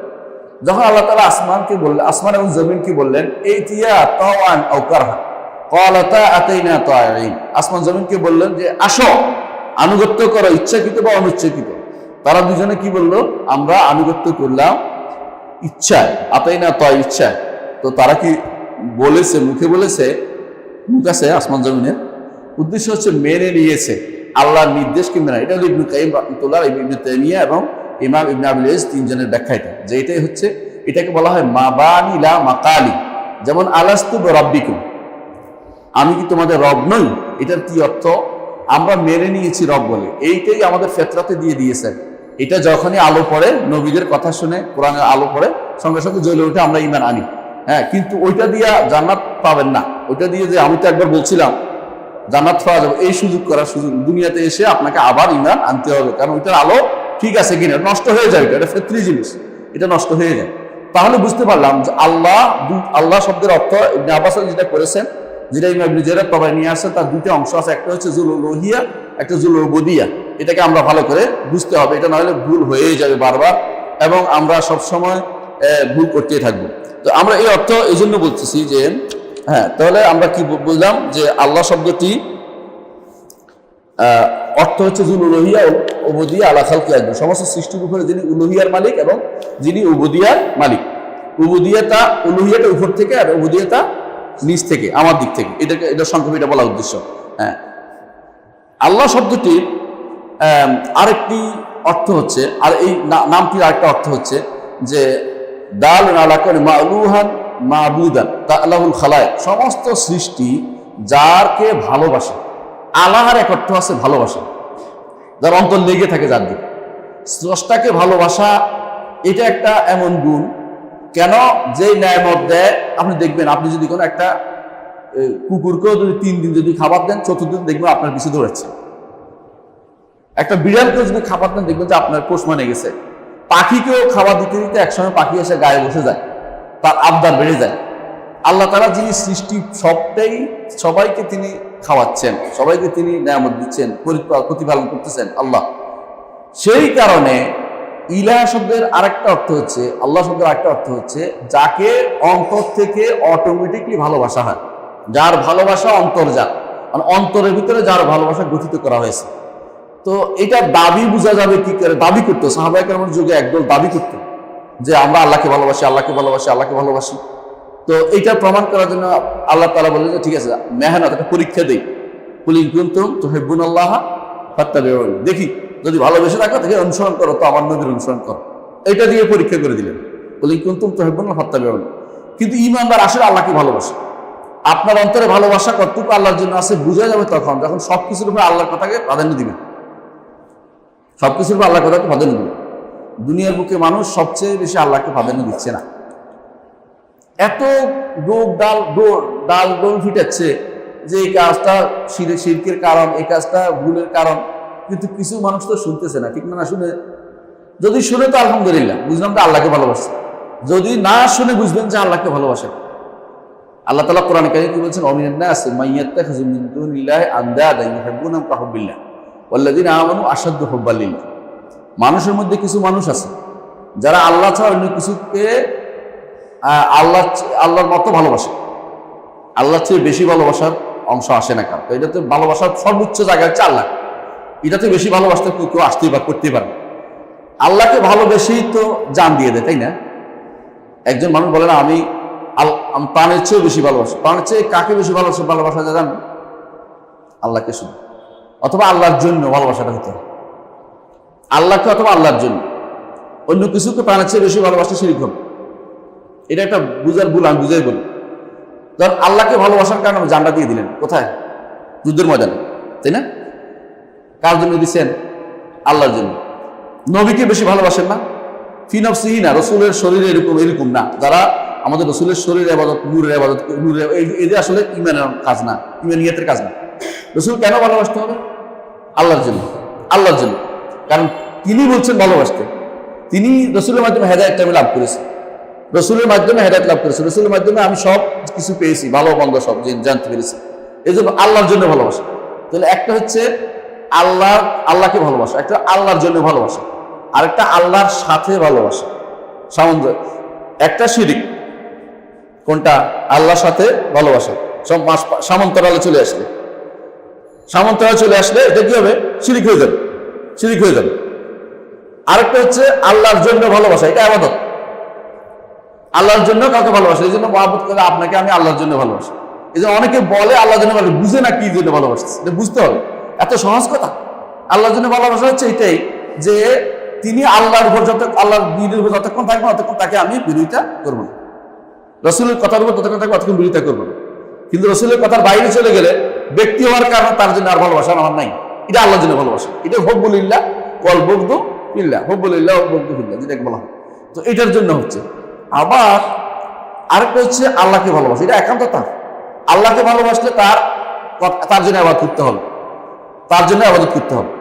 তাহলে আমরা এটাই বোঝাচ্ছি, আল্লাহ শব্দটির একটা অর্থ হচ্ছে এটা, আল্লাহ শব্দের একটা অর্থ হচ্ছে এটা, যাকে অন্তর এমনভাবে ভালোবাসা দিয়ে গেঁথে নিয়েছে যে অন্য কিছু এখানে স্থান পায় না। এমন এক সত্তা যার জন্য অন্তরের ভিতরে ভালোবাসা, সম্মান, বিনয় লুকিয়ে গেছে, যে তাকে সে বিপদে শুধু তার দিকেই দুটো কারো কাছে যায়। আসার সময় দেখতেছিলাম আমরা আপনাদের এই একটু আগে গুলিস্তান দিয়ে আসার সময় মানুষ যেভাবে পিছনের দিকে রওনা হচ্ছে করে ভালোবাসা ঘুরতেছে চারপাশের দিকে তোয়াফের মতো, আর এরকম করতেছে, পানি মুছে মুছে জিব্বা লাগাইতেছে, মোটায় লাগাইতেছে। এই ভালোবাসাকে আল্লাহর জন্য বেটার আছে, বেটার আছে না? ইনাহলে মসজিদে থাকতো, আজানের সময় মসজিদে না যায় বেটা কি করতেছে ওখানে কেন যাচ্ছে? তার ভালোবাসা কার জন্য? কবরের জন্য হচ্ছে, তার ভালোবাসা পীরের জন্য হচ্ছে, তার ভালোবাসা ইজ্জতের লোকদের জন্য হচ্ছে। অর্থাৎ সে আল্লাহকে আসলে সেরকম ভালোবাসে না। আল্লাহ তাআলা যে বলছে মানুষের মধ্যে কিছু মানুষ আছে আল্লাহ ছাড়া অন্যকে এমনভাবে ভালোবাসে আল্লাহর ভালোবাসার মতো, নিজ যেটাকে বলা হয়, এটা হচ্ছে মূল শিরক। ইবনে কাইয়্যিম রাহমাতুল্লাহ আলাইহি যিনি বলতেছেন যে আসল হক হচ্ছে ইবাদত, আসল হকের কারণে আবার শিরক হয়। আল্লাহকে যদি কোনো ভালোবাসা দিতে পারেন তাহলে সব কিছু আপনি এই ফিল্ডে সব আপনার কাছে কিছুই মনে হবে না, সব ছেড়ে দিলাম, যে কিছুই না, আমার আল্লাহকে ভালোবাসা, আল্লাহকে পেয়ে যাচ্ছে। আল্লাহকে পাওয়ার জন্য সাহাবায়ে কেরামের নীতিটা দেখেন কিভাবে তারা হিজরত করেছে, সব ছেড়ে দিয়েছে। তো সেইভাবে আপনার ভালোবাসাটা প্রমাণিত হবে, প্রমাণিত। আবার আল্লাহর ভালোবাসার সাথে অন্যদের দেখেন, এরা কি করছে? লাত, মানাত, উজ্জাকে ভালোবাসার কারণে ঠিকই আল্লাহর বিরুদ্ধে নামছে, যুদ্ধ করতেছে। এই জন্য আল্লাহ বলছে আল্লাহর মতো ওদেরকে ভালোবাসছে, লাত, মানাত, উজ্জাকে আল্লাহর মতো ভালোবাসছে। ঠিক এখনো পীর ফকিরকে আল্লাহর মতো ভালোবাসবে, নেতাজিকে আল্লাহর মতো ভালোবাসবে কেউ কেউ। একটা গোষ্ঠী তৈরি হবে এই যুগ যুগে। আল্লাহ তাআলা এই আয়াতটা দিয়ে বুঝিয়ে দিয়েছেন যে আল্লাহ এখন বলতেছেন ওয়াল্লাযীনা আমানু আশাদ্দু হুব্বান লিল্লাহ, যারা ঈমানদার তারা আল্লাহকে বেশি ভালোবাসে। কেন? আল্লাহ নামটির ভিতরে, আল্লাহর ভিতরে, আল্লাহ শব্দটির ভিতরে এরকম মানুষের অন্তরের ভালোবাসা পাওয়ার জন্য জিনিসটা তৈরি করে দেওয়া হয়েছে। এই জন্য আল্লাহ নামটির মধ্যে কি আছে? এই ভালোবাসার অংশ রয়েছে। অর্থাৎ এমন একটি সত্তা যাকে ভালোবাসে আল্লাহ, অর্থ হলো মান ইউহিব্বুহু আল কালবু, যাকে অন্তর ভালোবাসে এবং বিপদে আপদে তার দিকে ফিরে যায়। বিপদে আপদে তার দিকেই করতে হতো, অন্য কারোর দিকে যায় না। আর যারা আল্লাহকে ভালোবাসে না ওরা কোথায় যায় বিপদে আপদে? মাজারে অথবা বাজারে অথবা কোনো লোকের কাছে, কত নেতার কাছে, বিভিন্ন কাজে, অথবা নাস্তিক হলে কি করবে জানেন? বড় নেতার কাছে সামনে যাই মাথা নত করবে। আরে যে আল্লাহকে না করে এখন নাস্তিক বড় নেতার সামনে যাই মাথা নত করতেছে, দেখবেন তাদের তো বিপদ। তারা কি করে তখন? ওই লেলিন মাংসত মুক্ত মুখের সামনে যাই দাঁড়াবে, চোখের পানি ফেলবে অথবা মাথা মাথা করে দাঁড়ায় থাকবে 10 মিনিট 5 মিনিট। হ্যাঁ, এটি হচ্ছে সবই হচ্ছে এরা। এই জন্য আসল মাহবুদ যখন হারিয়ে যায় তখন মানুষ এরকম নকল মাহবুদের পিছন ধরে, এটা তাদের হচ্ছে। আমরা একটু আগে বলেছিলাম যে আল্লাহ শব্দটা আসল কি ছিল? আল ইলাহ। এটাই হচ্ছে ইমাম ইবনুল কাইয়িম তার বাদায়ুল ফাওয়ায়েদে এটাকেই প্রাধান্য দিয়েছে যে আল ইলাহ ছিল, এটাই হলো বাস্তব। যিনি আলটা হচ্ছে নির্ধারণ করা, এমন এক ইলাহ যে ইলাহকে নির্ধারণ করছি যে ইলাহ আমার একমাত্র ইলাহ, একমাত্র ইলাহ, আর কোনো ইলাহ আমার হতে পারে না। কিন্তু আল ইলাহ বলে মানে আল ইলাহ অর্থ এই নয় যে সমস্ত ইলাহকে এক করে ফেললাম, এটা না। সমস্ত আল্লাহকে আমি একটা বানাইলাম, এটা না, আমি বানাচ্ছি না, আসলেই তিনি একমাত্র মাবুদ, এটা হল উদ্দেশ্য। অনেকে এটাকে জাল বলা হয়, যেমন তাওহীদকে কেউ কেউ মনে করে যে আমি সব এক করে ফেললে তাওহীদ হলো, মানে সবাইকে আমি সব যতগুলো আছে সবগুলিকে যে আমি একটা মনে করি তাওহীদ, এটা তাওহীদের হিন্দুদের তাওহীদ। এরা মনে করে যে সরস্বতীও আছে, কালীও আছে, তারপরে কি আছে, হ্যাঁ, দুর্গাও আছে, সবগুলিকে একসাথ করতে পারলে তাওহীদ। এটা নাম হলো তাদের কাছে এটা হলো সর্বেশ্বর যাকে বলা, সমস্ত ঈশ্বরকে এক করে। এটা হিন্দুদের, এটা মুসলমানদের কাজ না। কিন্তু ইসলাম বলে যে তিনি একমাত্র আল্লাহ, তিনি একমাত্র আল্লাহ, আল ইলাহ, যিনি আল ইলাহ। এইটার না বুঝার কারণে কিছু কিছু মানুষ দেখুন, বর্তমানে আমি আশ্চর্য হয়েছি, কিছু মানুষ দেখছি আল্লাহ সর্বশক্তিমান কই দিলে কি শিব, এত শিরকে বুঝে না জীবনে কোনোদিন। হ্যাঁ, তো আমি শুনলাম, তার ব্যাখ্যাটাও শুনলাম যে কেন বলে। রংপুরের এক লোকে অথবা কুষ্টিয়ার এক লোকে, আমরা জানছেন, শুনছেন আপনাকে কি বলে, ব্যাখ্যা করতেছে এটা সর্বশক্তিমান, মানে সমস্ত শক্তির, সবাই শক্তি আছে, সমস্ত শক্তির প্রধান তিনি। এটা কি বলছে নাকি অর্থ? না, এটার অর্থ তো ভুল করতেছে। সে মনে করতেছে সবাইকে শক্তি দিছি, সর্বশক্তিমান, সবকিছু শক্তি, এটা তো তার ব্যাখ্যা, এটা তো দুনিয়ার কেউ বুঝে নাই, এটা কোন ডিকশনারিতেও লেখে নেই। এটা হচ্ছে সে ভুল বুঝে। সে এখন একটা মানুষ যদি ভুল বুঝে, এরপরে আল্লাহ তার রাসূলের কোরআন যদি ভুল বুঝে, কোরআন ওরা বাদ দিয়ে দেবো নাকি? না, তার ভুলকে ভুল বলতে হবে। আমাদের কোরআন হাদিস ঠিক আছে। আল্লাহ তাআলা নিজে বলেছেন যে তিনি কাউই, সর্বশক্তিমান অর্থ কাউই, আর কাদিরত্ব সব বেশি ক্ষমতার দিকে, কাদির কুদরত থেকে, কুদরত ক্ষমতাবান। আর সর্বশক্তিমান অর্থ হচ্ছে তিনি কাউই, আল্লাহ তিনি যে কাউই বলেছেন। এখানে হয়তো তাদের অনুবাদে ভুল আছে, তারা একদম কাদিরের অনুবাদ করতেছে শক্তিমান অনুবাদ করতেছে, জানেই না যে কোনটার অনুবাদ কি হবে। তো এটা আরেক ভুল, কিন্তু এটা করতেছে, দেখুন অনুবাদ করতেছে, এটা ভুল করতেছে। আল্লাহ তাআলা যেখানে দেখেন একটা জিনকে কাউই বলেছে, কখন? ক্বালা ইফরিতু মিনাল জিন্নি, সুলাইমান আলাইহিস সালামের সময়ে যখন তিনি বললেন যে কে নিয়ে আসতে পারবে, রানী বিলকিস নাম ধরলাম, কিন্তু নামটা ঠিক না, নাম বলতে চাচ্ছি না, মানে আমরা এই জন্য বলি না কোরআন হাদিসে আসে নাই, বুঝানোর জন্য বলতেছি। সাবার রানীর যে সিংহাসন কে নিয়ে আসতে পারবে, তখন এক দৈত্য, ইফরিত দৈত্য, মানে যে মহাশক্তিশালী, ভীষণ শক্তিশালী এক জিন বলল, আনা আতিকা বিহি ক্বাবলা আন তাকুল মাকামি, আপনি এই মজলিস থেকে উঠার আগে আমি এটা হাজির করতে পারবো, উড়ে যায় নিয়ে আসবো। মনে করছে তার চেয়ে সমস্ত গাছকে উঠতে পারবে। ওয়া ইন্নী আলাইহি লাকাউইয়্যুন আমিন, আমি এর উপরে অত্যন্ত শক্তিবান। আমি কাউই শব্দ ব্যবহার করছে কিনা? কার জন্য? জিন মাখলুক না? মাখলুক, তাহলে মাখলুক শক্তিশালী হতে পারে কিনা? পারে। আল্লাহ তাআলা নিজে ব্যবহার করে দেখাইছেন। ও আমিন, আমি আমানতদার। এটা কেউ যদি বলে যে সুলাইমান আলাইহিস সালামের সভাসদ এত বড় জিন, সে বুঝি শিরক মুশরিক ছিল, ইমানদার জিন বলতেছে আমি নিয়ে আসতে পারবো। কিন্তু সুলাইমান আমি আরো তাড়াতাড়ি চাই, এক্ষুনি চাই। ক্বালাল্লাযী ইনদাহু ইলমুম মিনাল কিতাব, যার কাছে কিতাবের ইলম আছে বলে আমি এক্ষুনি নিয়ে আসছি। আল্লাহর নির্দেশে আমি আল্লাহর কাছে কান্নাকাটি করছি, আল্লাহ নিয়ে পৌঁছাই দিছে। এটাকে বলা হয় কারামাতুল আউলিয়া, আমরা হক মনে করি। তবে এটা কারামত বলতে তথাকথিত দরবার খুলে বসে যারা আসে, এগুলি কারামত, এগুলি মিথ্যা কথা, এগুলি হচ্ছে বাজে বানোয়াট কারামত, এগুলি না। তো এইটা কাউইয়্যুন ব্যবহার করছে কিনা, শক্তিমান ব্যবহার করছে কিনা, কোনো সমস্যা হয়নি। শক্তিমান ব্যবহার, সর্বশক্তিমান, সমস্ত শক্তিমান, সমস্ত যারা শক্তি, যাদেরকে আল্লাহ শক্তির মালিক যিনি, তিনি হচ্ছেন রব্বুল আলামিন। তিনি মানুষের শক্তি দেন, আমাকে শক্তি দিচ্ছে, আমি এই জন্য এরকম করতেছি। তারপরে মাইক টাইসন অথবা যারা এরকম করে মহাক্ষম দেখায় মাঝে মধ্যে, ওই বিভিন্ন ফলাফলকে ভয় দেখানোর জন্য নিয়ে আসে কি সমস্ত, তোমরা এখনই দেখাবো, হ্যাঁ। অথবা আমরা ছোটকালে দেখতাম আলাদিনের সেরাক না দিলে দৈত্য আসে বলতো জি হুজুর কি তা হুজুর যাহাবো না, কি হুকুম, হ্যাঁ কি হুকুম যাহাবো না, বলে যে আমি চাই আমার বাড়িটা এরকম হয়ে যাক, তারা এরকম 3-4 জন বানিয়ে দিচ্ছে, এরকম কথাবার্তা ছোটকালে বুঝছিলাম। আলাকুল্লে হাত, যেটা আমি বলতে চাচ্ছি সেটা হচ্ছে যে শক্তি আমাকেও দিছে, আপনাকেও দিছে, তারতম্য আছে। আমারটা হচ্ছে প্রাপ্ত, আর আল্লাহটা হচ্ছে তিনি দিছেন কেন্দ্রীয়, আর তিনি যার যতটুকু অতটুকু ব্যবহার করতে পারেন। একটা পিঁপড়েরও শক্তি দিছে, আবার একটা বাঘেরও শক্তি দিচ্ছে, সিংহেরও শক্তি দিচ্ছে, দুটো একরকম না। যারা আল্লাহ যতটুকু দেয় অতটুকুই, তাই বলে শক্তি নাই এটা বলা যাবে না, শক্তি আছে। সর্বশক্তিমান, সমস্ত শক্তির বড় যিনি, সমস্ত শক্তি যে জানে, সমস্ত শক্তির যে অধিকারী তিনি হচ্ছে রব্বুল আলামিন। তার থেকে প্রাপ্ত হয় সমস্ত মানুষ শক্তি প্রাপ্ত হয়। এটা দ্বারা শিরকির কি হলো এটার মধ্যে? এটা হচ্ছে না বুঝার কারণে, বুঝতে পারছেন?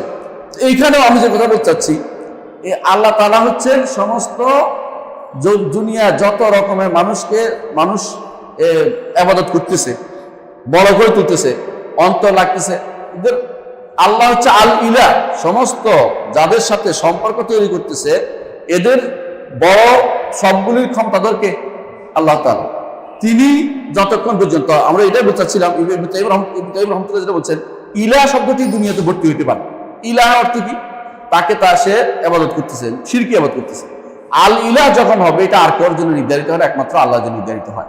যদিও শিরিক হয়, কিন্তু সেটা আবার করতেছে, ইলাহ হইতে পারতেছে এটা দুনিয়া, কিন্তু আল ইলাহ একমাত্র আল্লাহর জন্য নির্ধারিত, এটা আর কেউ হইতে পারে না। এটা ইবনে কাইয়িম তার বাদাইউল ফাওয়াইদ উল্লেখ করতেছে।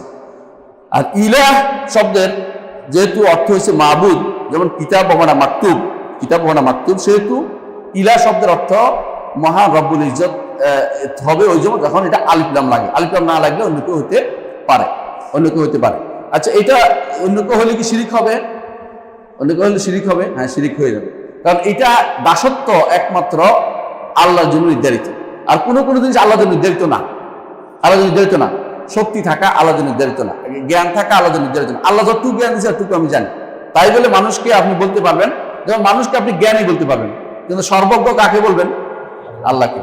মানুষকে আপনি শ্রোতা বলবেন, কিন্তু সর্বশ্রোতাকে আল্লাহ, তাই না? পার্থক্য হয়েছে। দেখেন, মানুষ একে অপরের হিকমত আছে, কিন্তু হাকিমকে আল্লাহ।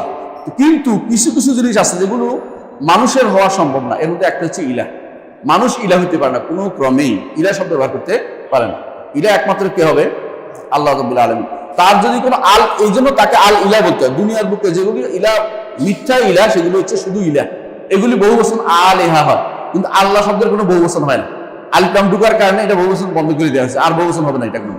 এটা কোনো আল্লাহু অনেকগুলো বলতে পারবেন না, আল্লাহুম মানে আল্লাহুমু বলতে পারবেন না, মানে এরকম কোনো নাই, আর ওই ভাষাতেও না, এটা কোনো ব্যবহার কোনোদিন হবেও না।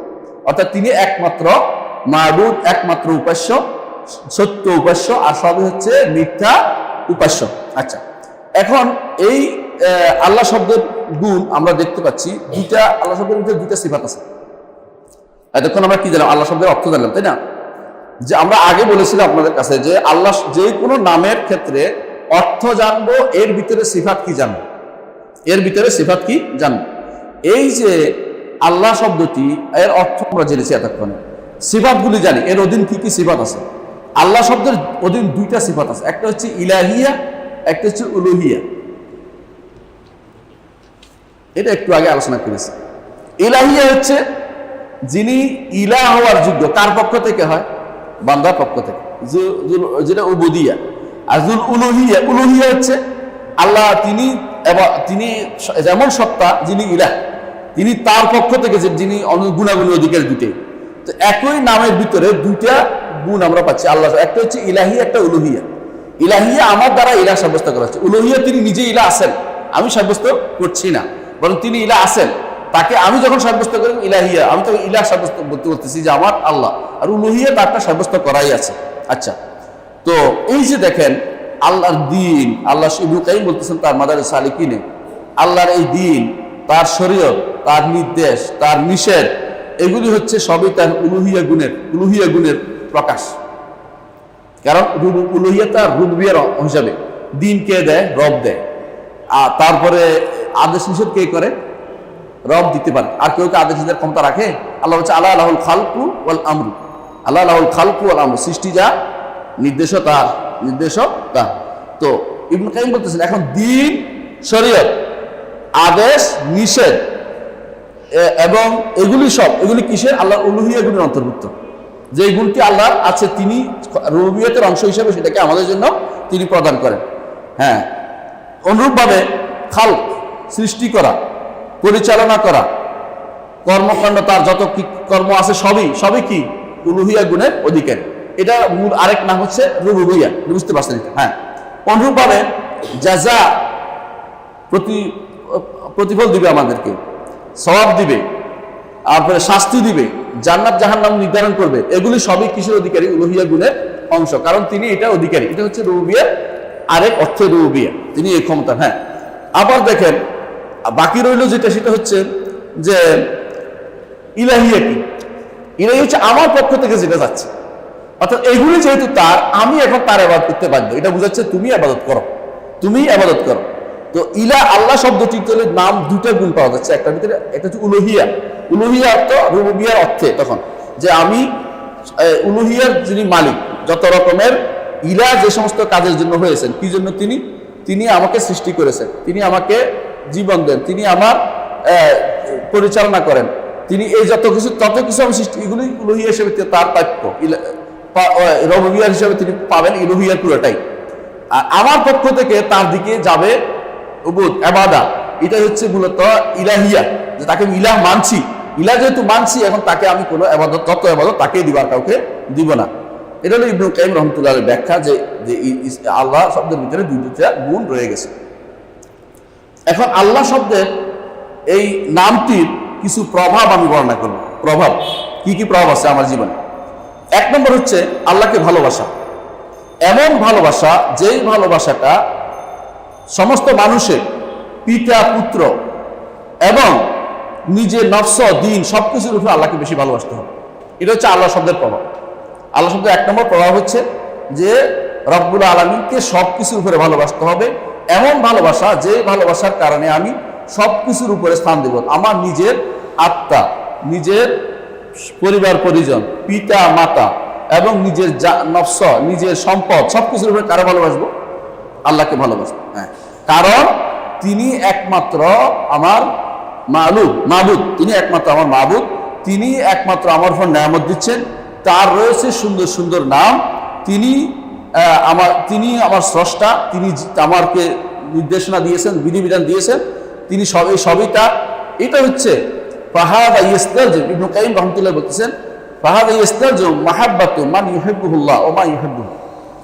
এটা আমি বলছিলাম যে তিনি যেহেতু তাকে ভালোবাসবেন সবকিছু থেকে, এর অর্থ হচ্ছে তিনি যেটা ভালোবাসবেন সেটা আপনি ভালোবাসতে হবে।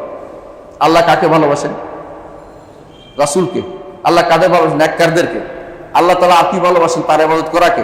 তাহলে তিনি যাকে ভালোবাসবেন সেটা ভালোবাসবেন, তিনি যে জিনিসটা ভালোবাসেন সেটা ভালোবাসবেন, অর্থাৎ যেটা কাজ হোক অথবা ব্যক্তি হোক, যেটাকে আপনি ভালোবাসতে হবে। আর তিনি যেটা অপছন্দ করেন সেটাকে অপছন্দ করতে হবে, তিনি যে ব্যক্তিকে অপছন্দ করেন সেটাকে অপছন্দ করতে হবে। তাহলে প্রথম কাজ হচ্ছে এটা, যে আমরা এই আল্লাহর নামের যে প্রভাব আমার পড়বে, এর অর্থ হচ্ছে ভালোবাসার দিক থেকে আমি সবচেয়ে বেশি বাড়বো আল্লাহকে, ভালোবাসার দিকে সবচেয়ে বেশি বাড়বো আল্লাহকে এবং দুনিয়া সব কিছুর উপরে। এটার অর্থ হচ্ছে আল্লাহর জন্য ভালোবাসতে হবে। তিনি যেটা বেশি ভালোবাসেন সেটা আমি বেশি ভালোবাসি, তিনি যেটা বেশি তিনি ঘৃণা করেন এটাকে আমি ঘৃণা করতে হবে। কেমন? আচ্ছা, এই জন্য হাদিসে আছে, রাসূলুল্লাহ সাল্লাল্লাহু আলাইহি ওয়াসাল্লাম বলেছেন, সেই ব্যক্তি ঈমানের স্বাদ অনুভব করেছে, যে ব্যক্তি আল্লাহ এবং তার রাসূলের ভালোবাসাকে সবকিছুর উপরে স্থান দেয়, যা তাকে আইয়াকুন আল্লাহ আহাব্বু ইলাইহি মিন কুল্লি মা সিওয়া, হাদিসে এটা বলা হয়েছে। আল্লাহ ব্যতীত আর সবকিছুর উপরে যারাই বেশি ভালোবাসে, যাকে বেশি ভালোবাসেন, যে ব্যক্তি আল্লাহ ব্যতীত আর সবকিছুর উপরে আল্লাহকে বেশি ভালোবাসেন যে ব্যক্তি, সে ব্যক্তি ঈমানের স্বাদ পেয়েছে। কেন? কারণ আল্লাহ শব্দের অর্থ সে বুঝতে পেরেছে, আল্লাহর প্রভাব তার উপর পড়েছে। যতক্ষণ এটা না আসবে, মুখে আল্লাহ আল্লাহ বলতেছে, তাসবিহ টিপতেছে আর মালে কম দিচ্ছে, আছে না? আর সালাতের কোনো খবর নাই, মুখে তাসবিহ টিপতেছে বসে বসে, কারণ আল্লাহ শব্দের যে মহত্ব এটা তার মনের ভিতরে আসে নাই। অথচ রাসূলুল্লাহ সাল্লাল্লাহু আলাইহি ওয়াসাল্লাম আল্লাহ আল্লাহ বললে রব্বি লা উশরিকু বিহি, অথচ বিপদের সময় আল্লাহকে ডাকতেছে, আল্লাহ আল্লাহ রব্বি লা উশরিকু বিহি বলতেছে। এবং উত্তরের মধ্যে বলছে যে কোরআনে কারীমে আল্লাহ তাআলা উল্লেখ করেছেন কে এটা করেছে, সাইফুল আল্লাহ, আল্লাহ বলছে, কারণ তারা আল্লাহ সম্পর্কে বুঝতে অর্থটা।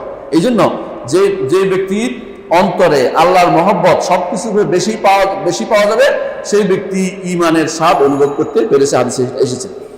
দ্বিতীয় যে প্রভাব আমার উপর পড়বে আল্লাহ নামের, সেটা হচ্ছে তাওজিমুহু সুবহানাহু, আল্লাহকে বেশি সম্মান করতে হবে, অন্তরের ভিতরে বেশি সম্মান আসবে। ভালোবাসার পরে কিন্তু সম্মানটা আসে বেশি। দুনিয়ার বুকে কিছু সম্মান আসে, আপনি কিছু সাময়িক সম্মান আসে। সাময়িক সম্মান কি?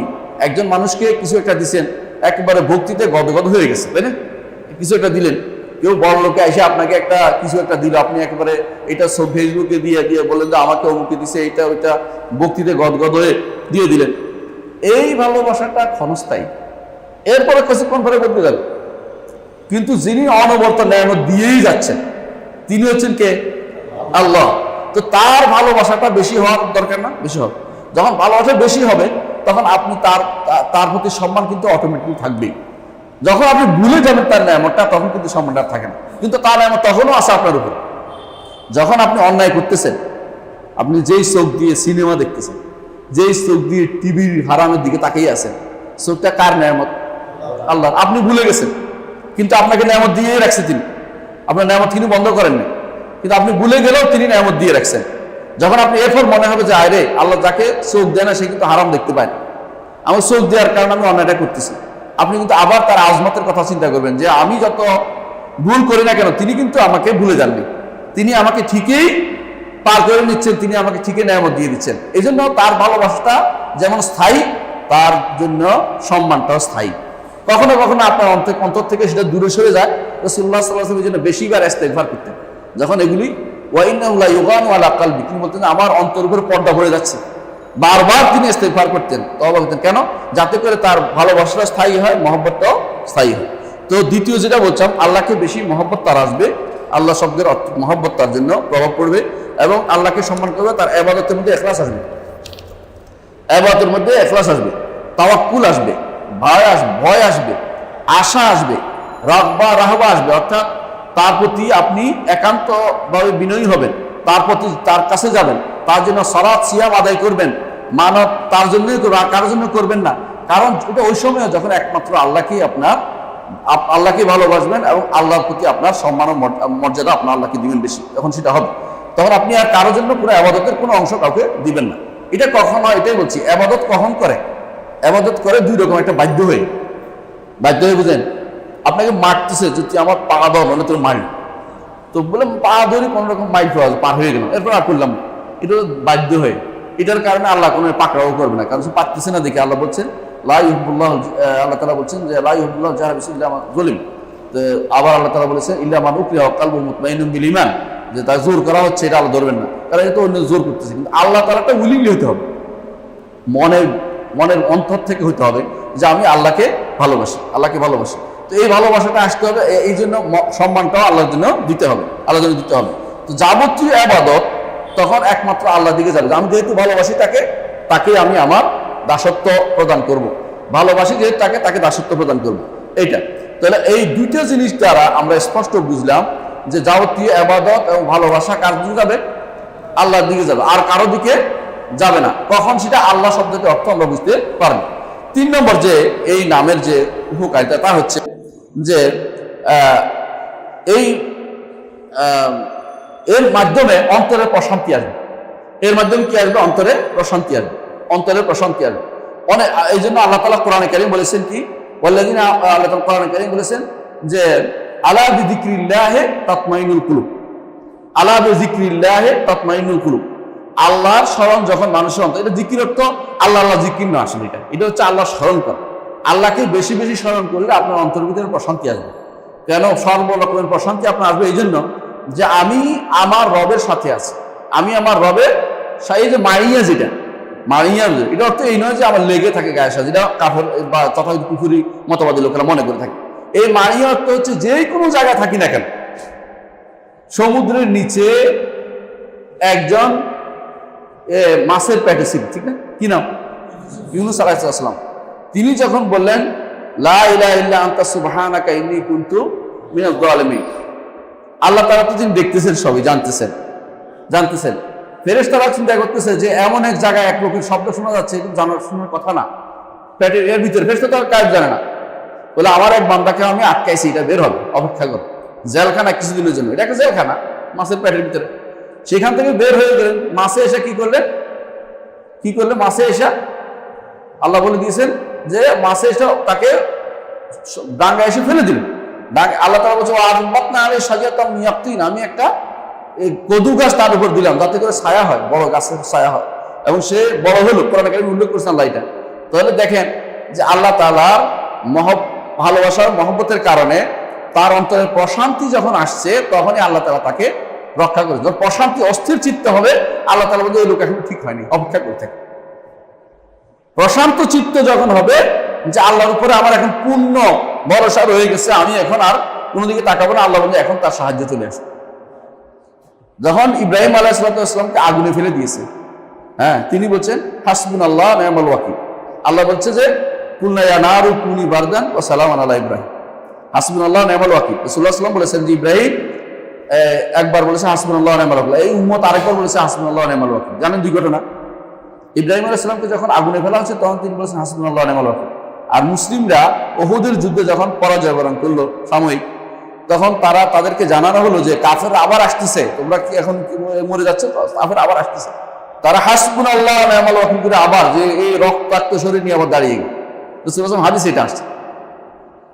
এই জন্য এটা এত গুরুত্বপূর্ণ। হাসবি আল্লাহ ওয়া লা ইলাহা আলাইহি তাওয়াক্কালতু রব্বুল আরশিল আযীম, সকালে পড়েন বিকেলে পড়েন আপনারা। এটা কেন? এটা হচ্ছে আল্লাহর উপর তাওয়াক্কুলটা পূর্ণতা আসবে। তো যখন কেউ কাউকে ভালোবাসবে, যখন তাকে মহান মনে করবে, তখন তার অন্তরে প্রশান্তি আসবে। এই জন্য আল্লাহ শব্দের একটা বড় প্রভাব হচ্ছে আপনার অন্তরকে শান্ত করে দিবে, আপনার অন্তর শান্ত করে দিবে। এই জন্য এই প্রশান্তিটা হচ্ছে আপনার অন্তর আল্লাহর সাথে আছেন বলে বোঝা যাবে। মাইয়াতুল্লাহ যেটাকে বলা হয়, যে মাইয়াতুল্লাহ দুই প্রকার, আল্লাহর সাথে থাকা দুই প্রকার। জানেন, সব মানুষের সাথে একভাবে থাকে, আর ঈমানদারদের সাথে আরেকভাবে থাকে। সব মানুষের সাথে থাকে অর্থ হচ্ছে তিনি জ্ঞানে এবং দেখার মাধ্যমে, প্রমাণ কি? আল্লাহ কোরআনে বলে দিয়েছেন ইন্নানি মাকুমা আসমা ও আরা, আমি তোমাদের দুজনের সাথে আছি, দেখতেছি এবং শুনতেছি। আসমাউ শুনতেছি, আরা দেখতেছি। অর্থাৎ আল্লাহ আশির উপর থেকে আমাদের দেখেন এবং শুনে, একটুকু সবার সাথে, সমস্ত ঈমানদাররা একটু বাড়তি, সেটা কি সাহায্য করে। ঈমানদারের মাল মুত্তাকিন মাল মুহসিনিন যেখানে আছে, অর্থ হচ্ছে তিনি তাকে সাহায্যও করবেন, তিনি তাকে দিবেন, সহযোগিতাও করবেন, তার অন্তরের মধ্যে প্রশান্তিও দিবেন। এটা অতিরিক্ত, এই অতিরিক্তটা হচ্ছে ঈমানদার আর কেউ পায় না। এটা ওই ব্যক্তি অনুভব করতে পারে যে ব্যক্তি আল্লাহর সাথে নিজের সম্পর্ক তৈরি করে নিয়েছে। এই আল্লাহ শব্দ অর্থ সহ, শুধু আল্লাহ অর্থ না, আল্লাহ বললেন না জিকির অর্থ না, যেগুলো অর্থ করতে এটা না, যে ব্যক্তি সত্যি সত্যি আল্লাহ তাআলার মহত্ব বুঝতে পেরেছে, তার উপরে এই প্রভাব পড়বেই। আচ্ছা, 4 নম্বর প্রভাব হচ্ছে যে যেহেতু এই নামটি সমস্ত নাম এবং গুণের মূল, আমরা প্রথমে বলেছিলাম, যেহেতু সমস্ত নাম এবং গুণের মূল হচ্ছে এই নামটি, তাহলে এর অর্থ হচ্ছে এই নামটি আপনি যদি জানেন, কেউ আর অন্য নামগুলি নাও জানেন, এই নাম দিয়ে আল্লাহকে ডাকলে আপনার ডাকাটা কমপ্লিট হইল। অন্যরা আপনি ডাকতে পারেন, নিষেধ না, আর রহমান রাহিম করে ডাকতেছেন, কিন্তু কেউ ধরেন শুধু আল্লাহর নামটি জানলো, সেটা দিয়ে সে যদি কোনো আল্লাহকে ডাকলো, তার ডাকা হয়ে যাবে, আল্লাহর ডাকার যে নির্দেশনা হয়ে যাবে। এই জন্য যত নাম সুবহানাল্লাহ কার সাথে? আল্লাহর সাথে। আলহামদুলিল্লাহ আল্লাহর সাথে। দেখছেন, আল্লাহু আকবার আল্লাহর সাথে লেগেছে। এর অর্থ হচ্ছে এই নামের আরেকটি প্রভাব হচ্ছে এটা, যে সমস্ত নাম এবং গুণ যদি কেউ এই নাম দিয়ে আল্লাহকে ডাকে, মনে হয়ে যেন সমস্ত নাম এবং গুণ দিয়ে আল্লাহকে সে ডাকছে। আমি এই নামের কিছু বৈশিষ্ট্য বর্ণনা করবো, এগুলো এটার জন্য অপেক্ষা করতেছেন আপনারা। দিচ্ছি ইসমুল্লাহিল আযম বর্ষ। প্রথম প্রশ্ন হচ্ছে, কেউ যদি এই নাম দিয়ে ডাকে, 1 নম্বর বৈশিষ্ট্য হচ্ছে, কেউ যদি আল্লাহ নাম দিয়ে ডাকে, তাহলে আল্লাহ তাআলা তার দোয়া কবুল করেন। এই জন্য রাসূলুল্লাহ সাল্লাল্লাহু আলাইহি ওয়াসাল্লামের দোয়া বেশিরভাগ আল্লাহুম্মা ইন্নী, আল্লাহুম্মা গফিরলি, আল্লাহুম্মা ইন্নী, আল্লাহুম্মা, কত আল্লাহুম্মা তার জীবনে বলেছেন, তার হিসাব নেই। কোরআনে কারীমে আল্লাহ শিক্ষা দিয়েছেন, কোরআনে কারিমে আল্লাহুম্মা আল্লাহ শিক্ষা দিয়েছেন, কি বলেছেন? যে আল্লাহুম্মা রব্বানা আনজিল আলাইনা মাইয়াতাম মিনাস সামা। রব্বানা বললে হতো, এর আগে আল্লাহুম্মা দিয়ে বলছে, যাতে করে মায়েদা নেমে আসে। একজন আমাকে প্রশ্ন করছে যে মায়েদা নামছে কিনা, অর্থাৎ আকাশ থেকে খাবার নামছিল কিনা ঈসা আলাইহিস সালামের জন্য। আমরা জানি যে মুসার কওমের জন্য নাজিল হয়েছিল মান্না ওয়া সালওয়া, ঈসার জন্য কি নাজিল হয়েছিল কি? একজন প্রশ্ন করেছে। কোনো দলিল আছে নাজিল হওয়া? না। বলছিল তো, আল্লাহ তাআলা বলছে, ধমক দিছে আল্লাহ তাআলা, ইন্নী মুনাজ্জিলু আলাইকুম, আমি তোমাদের উপর নাজিল করছি, ফামাই ইয়াকফুর বা'দু মিনকুম ফাইন্নী উআযিবু আযাবান লা উআযিবু আহাদাম মিনাল আলামিন। আমি নামাচ্ছি, যদি এরপরে যদি কাফের করে সবকে আমি কঠিন শাস্তি। তো এটা নামছে কি নামে নাই, কোনো কোরআনে আসে না, হাদিসেও আসে না, কিন্তু মানুষ বাড়িয়ে বাড়িয়ে আহলে কিতাবদের বচন থেকে নিয়ে আসে, নাম ছিল, সবাই খেয়ে দিয়ে ফুর্তি করে, এগুলো বাড়াবাড়ি কথা। আমরা এটা এতটুকু বাড়াই বাড়তে চাই না, কিন্তু আমরা এটাই বলবো যে যখন এই দোয়া, এই জন্য আল্লাহ তাআলা কবুল করতে রাজি হয়ে গেছে। আল্লাহুম্মা বলে ডাকছে, দোয়া করছে, ঈসা আলাইহিস সালাম দোয়া করছে, ক্বালা ঈসা ইবনে মারইয়াম আল্লাহুম্মা রাব্বানা, অর্থাৎ আল্লাহুম্মা তারা ডাকছে, সরাসরি বুঝা গেছে এই নামে ডাকছে। এবং ঈসা আলাইহিস সালামের যুগে এই নামে, এবং কি তিনি, ওদের কিতাবে লেখা আছে এলোহিম বলছে, যে এলোহিম ইলাহি ইলাহি ইলাহি ইলাহি বলছে, আল্লাহ আল্লাহ বলছে। ওর ভাষা তো পরিবর্তন হয়, এই জন্য পরিবর্তন করে ফেলছে তারা। তো আল্লাহ নামটি তাদের কাছেও ছিল, কিন্তু তারা পরিবর্তন করে ফেলেছে, তাদের কাছে অনুবাদ করছে। একবার করছে ইউনানি ভাষা, ইউনান থেকে আবার ভাষা, এত ভাষায় পরিবর্তন হয়ে গেলে মূল ভাষাটা হারিয়ে গেছে। এখন যদি আমি বলি বাংলা ভাষার যে কোরআন, নাউজুবিল্লাহ, কোরআন কারিমে যে অনুবাদ করছে, এটা যদি কোনো কাছে দেন, আরবি নাই, এখন কাউকে দেন কোনো আরবি ভাষীকে যে তুমি এটার অনুবাদ করো, তো আরবিতে অনুবাদ করো, কোরআন শরীফটা আসবে? 1000 বার চেষ্টা করলে এটা আসবে না। তো ওদের হচ্ছে এই সমস্যাটা, ওদের ভাষা কিতাবটা যে ইনজিল এবং তাওরাত, এগুলি কি হয়েছে, হারিয়ে গেছে। তো তারা পাইছে এটার একটা কপি ইউনানি ভাষায়, গ্রিক ভাষায়। আচ্ছা, এরপরে তারা বলতেছে এটা হচ্ছে আমাদের তাওরাত ইনজিল। গ্রিক ভাষায় পাইছেন যেটা, এটা আপনার ইনজিল কেমন হইলো? আপনার তো তাওরাত ভাষায়, তাওরাতের ভাষা নাজিল হয় না। কেউ অনুবাদ করছে আগে বলেন? কোনো খবর নেই, কেউ বলতে পারবে না কেমন পর্যন্ত কেউ অনুবাদ করছে, এগুলো ওরা বলতে পারবে না। ওরা বলতে না, এটাই ঘটনা হয়েছে গ্রিক ভাষায় ওরা আল্লাহকে এক শব্দ ব্যবহার করতে, আল্লাহর জন্য পিতা ব্যবহার করতে, আব ব্যবহার করতে, আব। তো এইটা ওই ওদের যে আল্লাহ পরিবর্তন করে আব তারা ব্যবহার করছে, সেটাই তাদের কাছে পিতা হয়ে গেছে। আর ওরা সাধারণত নবীর জন্য বা যিনি এরকম তাদের জন্য সন্তান ব্যবহার করতেন, ইবিন ব্যবহার করতেন। ঠিক অনুবাদের ক্ষেত্রে পিতা পুত্র হয়ে গেছে। এরপরে মাঝখানে আল্লাহ পুত্রের মধ্যে সম্পর্কের একটা আল্লাহ বানাই ফেলছে, 3টা আল্লাহ হয়ে গেছে। এগুলো কে কারণ? অনুবাদের ভুলের কারণ। অথচ তারা এই ভুলটার মধ্যে কেন পড়েছে? কারণ তারা মূল শব্দের মধ্যে তারা আর নাই, মূলের ভিতরে নাই। এই ভুলের মধ্যে এই জন্য পড়েছে, কারণ মূল হয়ে থাকলে এই ভুলটা হতো না, এই ভুলটা হতো না। তো আমরা যেটা বলছি যে আল্লাহ শব্দের, এই আল্লাহ শব্দ দিয়ে আহ্বান করলে, ডাকলে আল্লাহ তাআলা সাড়া দেয়। যেমন হাদিসে আছে, এইটা হাদিসে আসছে যে লাকাদ যাকার আল্লাহ বিসমিল আযম, আল্লাহকে তার বড় নামে ডাকছে। ইসমে আজমের ঘটনা তো অনেক সুন্দর, আপনাদেরকে শুনতে ইচ্ছা করে, তাই না? বলবো, ইসমে আজম নিয়ে দুনিয়াতে এত বেশি বাড়াবাড়ি, এটা বলতে পারেন যে একটা, মনে করে যে এক একজনের কাছে এক এক রকম ব্যাখ্যা। একদল বলে যে ইসমে আজম বলতে কোনো কিছু নাই, এটা আরেকটা উল্টা দিক। আরেকদল বলতে ইসমে আজম আছে, দুই সাইড হলো। যারা আছে বলে ওরা আবার কয়েকবার বাদ দেয়। একবার বলেছে এটা আছে, তবে আল্লাহ কাউকে জানান নাই। তো কি জন্য রাখছে? এটা আল্লাহ কাউকে জানান নাই, তবে আল্লাহ একজনকে দিছিল, তিনি হচ্ছেন বালআম বিন বাউরা, ওনাকে দিছিল। কোরআনে কারিমে একটা আয়াত আছে, ওয়াতলু আলাইহিম নাবা আল্লাযী আতাইনাহু আয়াতিনা ফানসালাখা মিনহা ফাআতবাআহু শাইতানু ফাকানা মিনাল গাওয়িন। ওই লোকের এই ঘটনা, বালআম বাউরার ঘটনা উল্লেখ করে যে আল্লাহ ওকে দিছিল, ওইটা দিয়ে চাইলে হইতো, এটা দিয়ে চাইলে হইতো, শেষ পর্যন্ত সে পথভ্রষ্ট হয়ে গেল। এটা দিয়ে তারা বলে থাকে। এটা হচ্ছে ইয়াদের কথা, বনি ইসরাঈলের কথা। এটা নিয়ে আমাদের এত মাথা ব্যথাও নাই। যদি আল্লাহ তারা জানিয়ে থাকে, জানছে, কিন্তু নাই তো বলতে পারবেন। বালআম বাউরা জানছে, এটা একদল বলে। আরেক দল বলে যে না, এটা শুধুমাত্র সুফিরা জানে, আর কেউ জানে। সুফিরা জন্য ইসমে আজম নিয়ে বহুত বাড়াবাড়ি। আপনি দেখবেন ওদের অনেকের কাছে আসে, হুজুরের কাছে যায়, হুজুর ইসিম দেখেন তো, হুজুর ইসিম দেখে, ইসিম মানে ইসমে আজম দেখে, এবং হুজুরের মধ্যে ইসমে আজম নিয়ে হুজুর দোয়া করে দিবে। এই জন্য হুজুরের কাছে অনেকে যায়, ইসমে আজমের দোয়া করে দিবে হুজুর। এবং অনেকে প্রশ্ন করে আমাদের ইসমে আজম শিখিয়ে দেন, যাতে করে আমার এই উপকার আমার কাছে। আমার তো ইসমে আজম আমাকে জানা নাই, তবে আল্লাহ দিয়ে আপনি আল্লাহকে ডাকেন, আল্লাহুম্মা বলে ডাকেন, আল্লাহুম্মা বলে আল্লাহ সাহায্য। তাহলে একদল দেখা গেল কেউ জানে না, একদম বলে জানছে ইসমে আজম শুধু বালআম বাউরা। আরেকদল কি বললো যে শুধুমাত্র সুফিরা জানে, আল্লাহর বিশেষ বান্দারা জানে, যারা কেউ জানতে পারেনি, শুধুমাত্র আল্লাহর বিশেষ বান্দারা জানছে।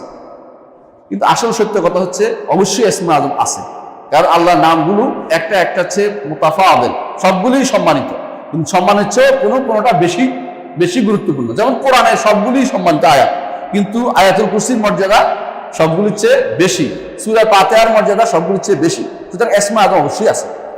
আবার ইসমে নির্ধারণ করতে গিয়ে আল্লাহ তাআলা কোনো সরাসরি নির্ধারণ করে দেন নাই। রাসূলুল্লাহ সাল্লাল্লাহু আলাইহি ওয়াসাল্লাম হাদিসে এমন কিছু আয়াতকে বলা হয়েছে, এমন কিছু দোয়াকে বলা হয়েছে, এমন কিছু আয়াতকে বলা হয়েছে যা দ্বারা বোঝা যাচ্ছে যে এগুলি থেকে ইস্তিনবাত করতে হবে। যেমনভাবে লাইলাতুল কদরকে ইস্তিনবাত করতেছে, লাইলাতুল কদর ইস্তেমাল করলে কি লাভ? সওয়াব হচ্ছে, সবগুলি আমল হচ্ছে। ঠিক তেমনি ভাবে আল্লাহ এবং তার রাসূল আল্লাহ তাআলা চেয়েছেন যে ইসমুল্লাহিল আযম যেন কিছু জিনিসের মধ্যে থাকে, মানুষ যেন এগুলো সবগুলি ইবাদত করে। এর মধ্যে একদল বলেছে শুধু আল্লাহ আল্লাহ, কেউ বলছে আল্লাহর সাথে আল্লাহু লা ইলাহু আল হাইয়ুল কাইয়ুম, দুটো তিনটা মিললে সেটা ইসমে আযম হয়। কিন্তু দেখা গেছে কোন কোন হাদিসে ইসমে আযম হাইয়ুল কাইয়ুম ছাড়াও দোয়া করেছে, সেটা রাসূলুল্লাহ সাল্লাল্লাহু আলাইহি ওয়াসাল্লাম ঘোষণা দিয়েছেন যে এটা হচ্ছে ইসমুল্লাহিল আযম। আবার কেউ কেউ বলছে জিল জালাল ওয়াল ইকরাম, কারণ একটা হাদিসে আছে আলুযু বিজিল জালাল ওয়াল ইকরাম, হাদিস আছে। তো জিল আল্লাহ ডাকতে বলেছে, অন্য কোনো নাম ধরে ডাকতে বলেনি। ইয়া দাল জালাল ওয়াল ইকরাম ডাকা যায়, কিন্তু ইয়া আল্লাহ ইয়া রহমান এইভাবে ডাকার কোনো সিস্টেম নাই। ওইভাবে দোয়া বলতে হবে, এরপর একটা ডাকতে বলতে হবে ইয়া আল্লাহ ইয়া রহমান ইরহামনি, আল্লাহ ইয়া রহমান দয়া করে বলতে হবে, কথা শেষ হয়নি, অর্ধেক কথা হচ্ছে। তো ডাকার তো নিয়ম আছে, কিছু নিয়ম অনুসারে ডাকতে হবে। তো সেই জন্য যেটা বললাম যে তাহলে বোঝা গেল যে কেউ কেউ বলেছে জিল জালাল ওয়াল ইকরাম, কেউ বলেছে না রব রব।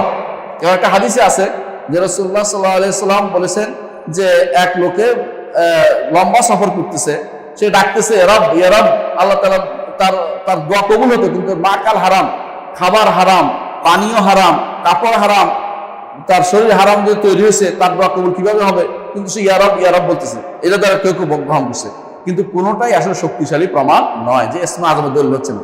দেখা গেছে যতগুলি ইসমে আযমের কথা আসছে সবগুলিতেই আল্লাহ শব্দ আছে।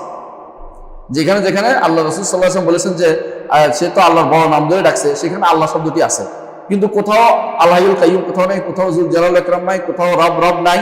এর অর্থ হচ্ছে শুধুমাত্র ইসমে আযম বলতে কোনটা? আল্লাহ। এই জন্য আল্লাহর নামের বড় একটা খাসিয়ত হচ্ছে, মানে এই আল্লাহ নামটির বড় একটা বৈশিষ্ট্য হচ্ছে এইটা দিয়ে ডাকলে আল্লাহ সাড়া দেন। এই জন্য হাদিসের মধ্যে এটার কথা বারবার উল্লেখ আছে। কোরআনে কারীম আল্লাহ তাআলা দিয়ে দোয়া শিক্ষা দিয়েছেন, আল্লাহুম্মা দিয়ে বহু দোয়া আসছে হাদিসে, বরং হাদিসের দোয়াই আল্লাহুম্মা দিয়েই আসছে বেশিরভাগ, কারণ এটা দিয়ে যেন দোয়াটা কবুল হয়। অন্তর দিয়ে দোয়া করলে আল্লাহ তাআলা তার দোয়া কবুল করবেন, কিন্তু অন্তর দিয়ে দোয়াটা হতে হবে। এই জন্য যখন বলে ইবনে কাইয়িম রাহমাতুল্লাহ আলাইহি বলেন, যখন একজন বলে আল্লাহুম্মা ইন্নী আসআলুকা, কেউ যদি বলে আল্লাহুম্মা ইন্নী আসআলুকা, হে আল্লাহ আমি আপনার কাছে চাচ্ছি, ইবনে কাইয়িম বলতেছেন এর অর্থ হচ্ছে আল্লাহ আমি আপনাকে আপনার সমস্ত নাম ও গুণের বিনিময়ে চাচ্ছি। অর্থাৎ যেন আল্লাহুম্মা বলা অর্থ হচ্ছে সমস্ত নাম গুণের বিরুদ্ধে দেখছে। ইবনে কাইয়িম রাহমাতুল্লাহ এটা উল্লেখ করেছেন এবং বলতেছেন যেন তাকে সে যেন ডাকতেছে সমস্ত নাম, বলতেছে সব শেষে আল্লাহুম্মাটা আসছে মিমটা, তিনি বলতেছেন এখানে মিমটা বুঝাচ্ছে যে এই সমস্ত নামের সিম্বল হিসেবে ব্যবহার করা হয়েছে। এই মিমটা দিয়ে সমস্ত নামকে একত্র করা হয়েছে, অর্থাৎ হে আল্লাহ আপনার নাম এবং গুণ সবগুলির ওসিলা দিয়ে আমি আপনাকে ডাকছি, আল্লাহুম্মা ইন্নী আসআলুকা যখন বলবে।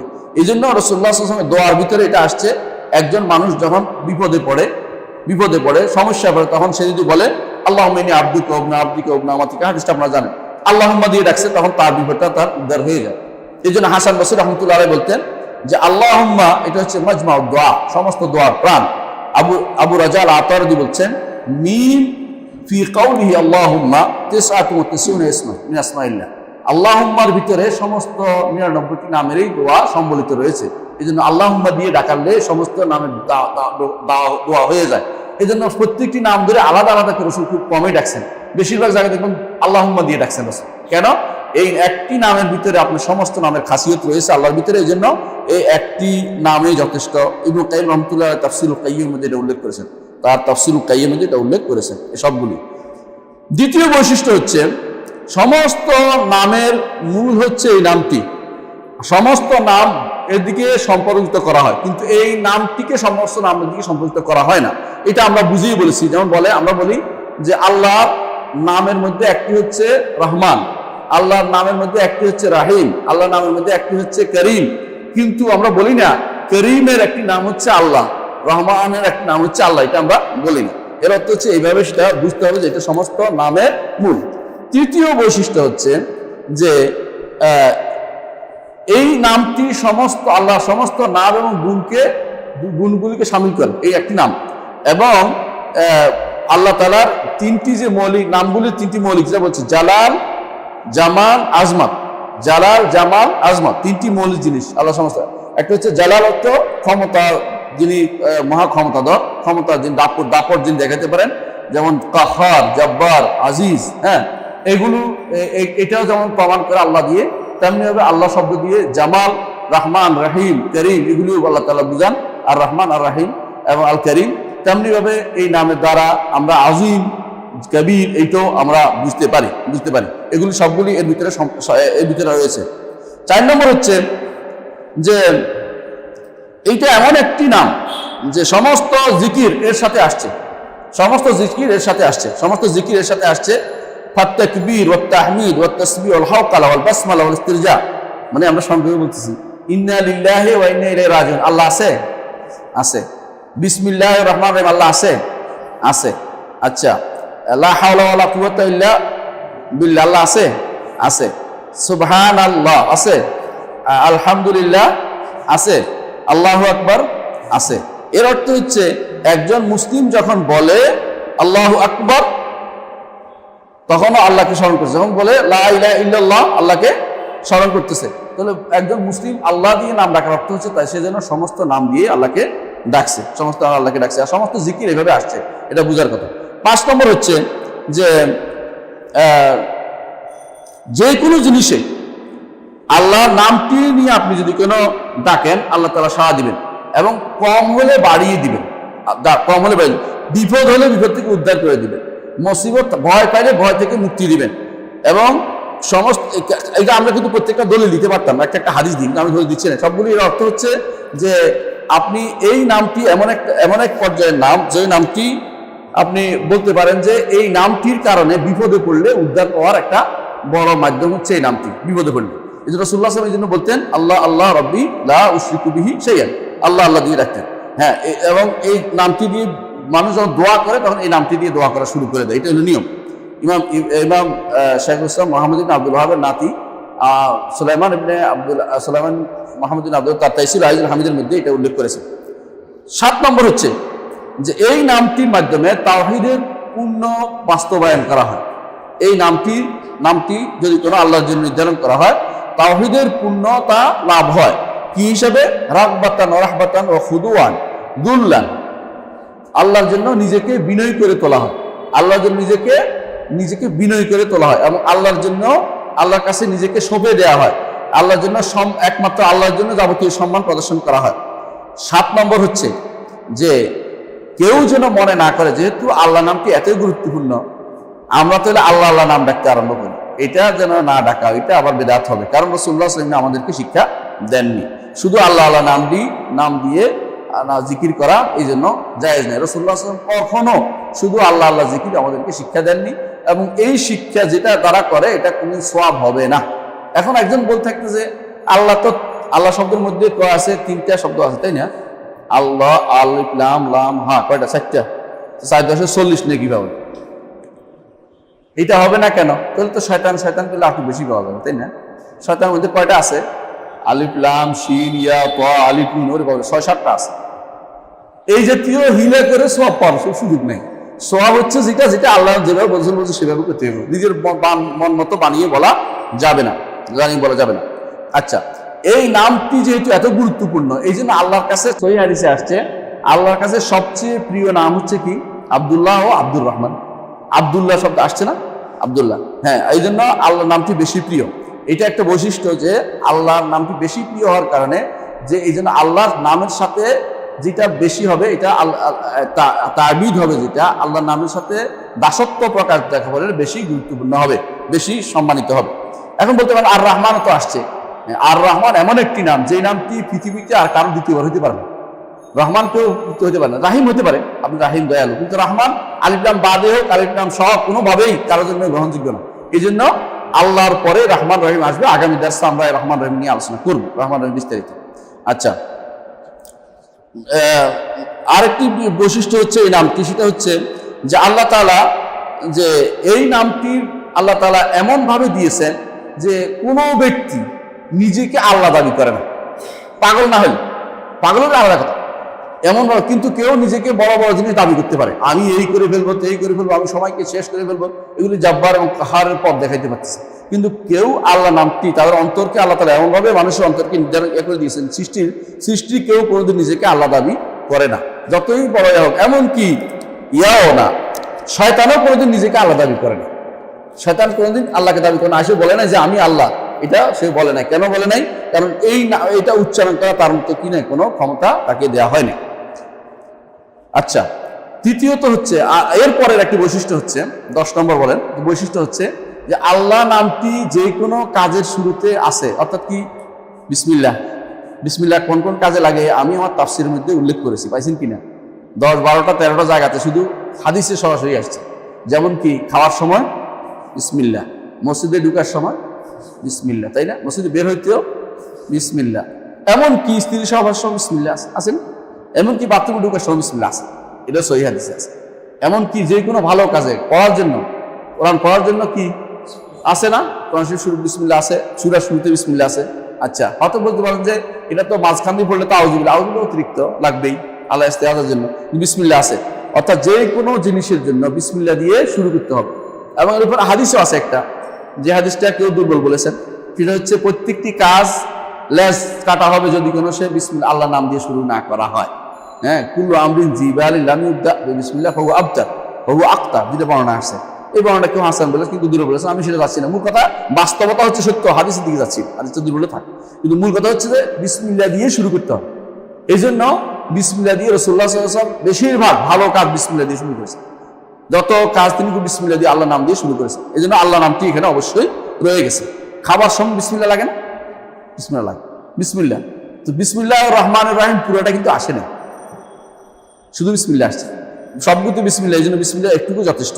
আচ্ছা, আরেকটি হচ্ছে যে এই একটি নাম, যেই নামটি আপনি বলতে পারেন, হ্যাঁ, কিছু কিছু জাতি ছাড়া যেগুলো একেবারে গার একটি অবস্থা নিয়া মূর্তি পূজায় ডুবে আছে, তারা ভুলে গেছে, কিন্তু সবসময় আল্লাহ তাআলা এই নামটি ছিল।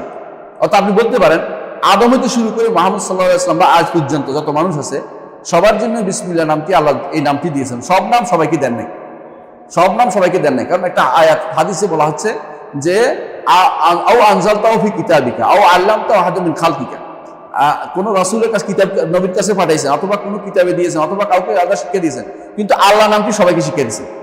এখন বলতে পারেন যে আমাদের হিন্দুরা তো জানার না, ভুলে গেছে। একটা জাতি অন্ধকারে ডুবে গেলে তারা ভুলে যায়, কিন্তু তারা অন্ধকারে ডুবে গেলেও কিছু কিছু জিনিস বাকি থাকে। দেখেন হিন্দু ধর্মে একটা আছে, আমি যেহেতু হিন্দু ধর্ম পিএইচডি করেছি জন্য বলতেছি, তাদের মধ্যে একটা বিরাট ঘটনা আছে যে ষষ্ঠ মনু একদিন নদীতে গোসল করতে গেছে। তো মাছ একটা এসে বলতেছে আমারে বাঁচাও, আমারে বড় মাছে খেয়ে ফেললো। তো উনি বললেন বাঁচাইলে কি লাভ? বলে যেদিন আপনার নৌকা ভাসবে সেদিন আমি আপনাকে পথ দেখাই নিয়ে নেব। তো তিনি দয়া পরবশ এটা নিয়ে আসছে, আইনে গামলার ভিতরে ঢুকেছে। একদিনে গামলা পাড়ে বড় হয়ে গেছে, আরেক বড় গামলা বিশাল হয়ে গেছে।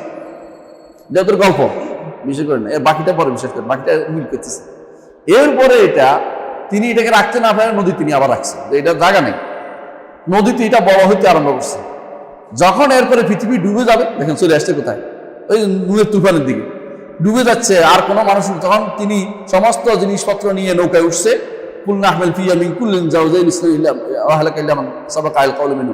তখন এই মাছের সাথে বেঁধে দিয়েছে, মাছ সেটাকে টেনে নিয়ে গেছে কোন দিকে যাইতে হবে। এটা হচ্ছে কার ঘটনা? হিন্দু ধর্মের কথার ভিতরে আছে। কার ঘটনা? এটা নূহের ঘটনা। ঘটনাটাই উল্লেখ করছে পুরোপুরি এই ঘটনা, যে সব উঠেছে, এটা উঠেছে, পথ দেখায় মাছে সেটাকে টেনে নিয়ে গেছে, এবং ওইদিকে সব উল্লেখ করা হচ্ছে। ডুবে গেছে, সব ডুবাই দিছে আল্লাহ তাআলা। আল্লাহ নাম বলে না, বলছে সব ডুবাই দিছে, সব ডুবাই দিছে। ঘটনাটা ওখানেও আছে, কিন্তু তারা ভুলে গেছে। তারা এটাকে বানাই নিছে কি মৎস্য অবতার, মাছের অবতার বানাই নিচ্ছে। যে মাছ পথ দেখাচ্ছে মৎস্য অবতার, এবং মাছ একদম রাসূল হয়ে গেছে। নাউযুবিল্লাহ। এর মাঝে মাঝে তাদের কাছে দলিল কি রাসূলুল্লাহ সাল্লাল্লাহু আলাইহি ওয়াসাল্লাম বলেছেন, লা তাকুমুস সাআতা লা ইউকাল ফিল আরদি আল্লাহ আল্লাহ, জমিনের বুকে আল্লাহ আল্লাহ নাম বলার মতো লোক থাকলে সেটা দিয়ে সে ততক্ষণ পর্যন্ত কিয়ামত কায়েম হবে না। এর অর্থ হচ্ছে এই নামটি যেদিন ভুলে যাবে সেদিন সব ডুবে গেছে, মনে রাখবেন তারা হচ্ছে নিকৃষ্টতম জাতি। রাসূলুল্লাহ সাল্লাল্লাহু আলাইহি ওয়াসাল্লাম জন্য বলেছেন লা তাকুমুস সাআ ইল্লা আলা শিরারিল খালকি, সর্বনিকৃষ্ট যে জাতি তাদের উপর শুধুমাত্র কিয়ামত কায়েম হবে, যাদের মধ্যে সামান্যতম ঈমান আছে, সামান্যতম ঈমানের জিনিস উপস্থিত আছে, ভালো আছে, এদের উপর কিয়ামত কায়েম হবে না। অর্থাৎ আল্লাহ নামটি ভুলে যাবে।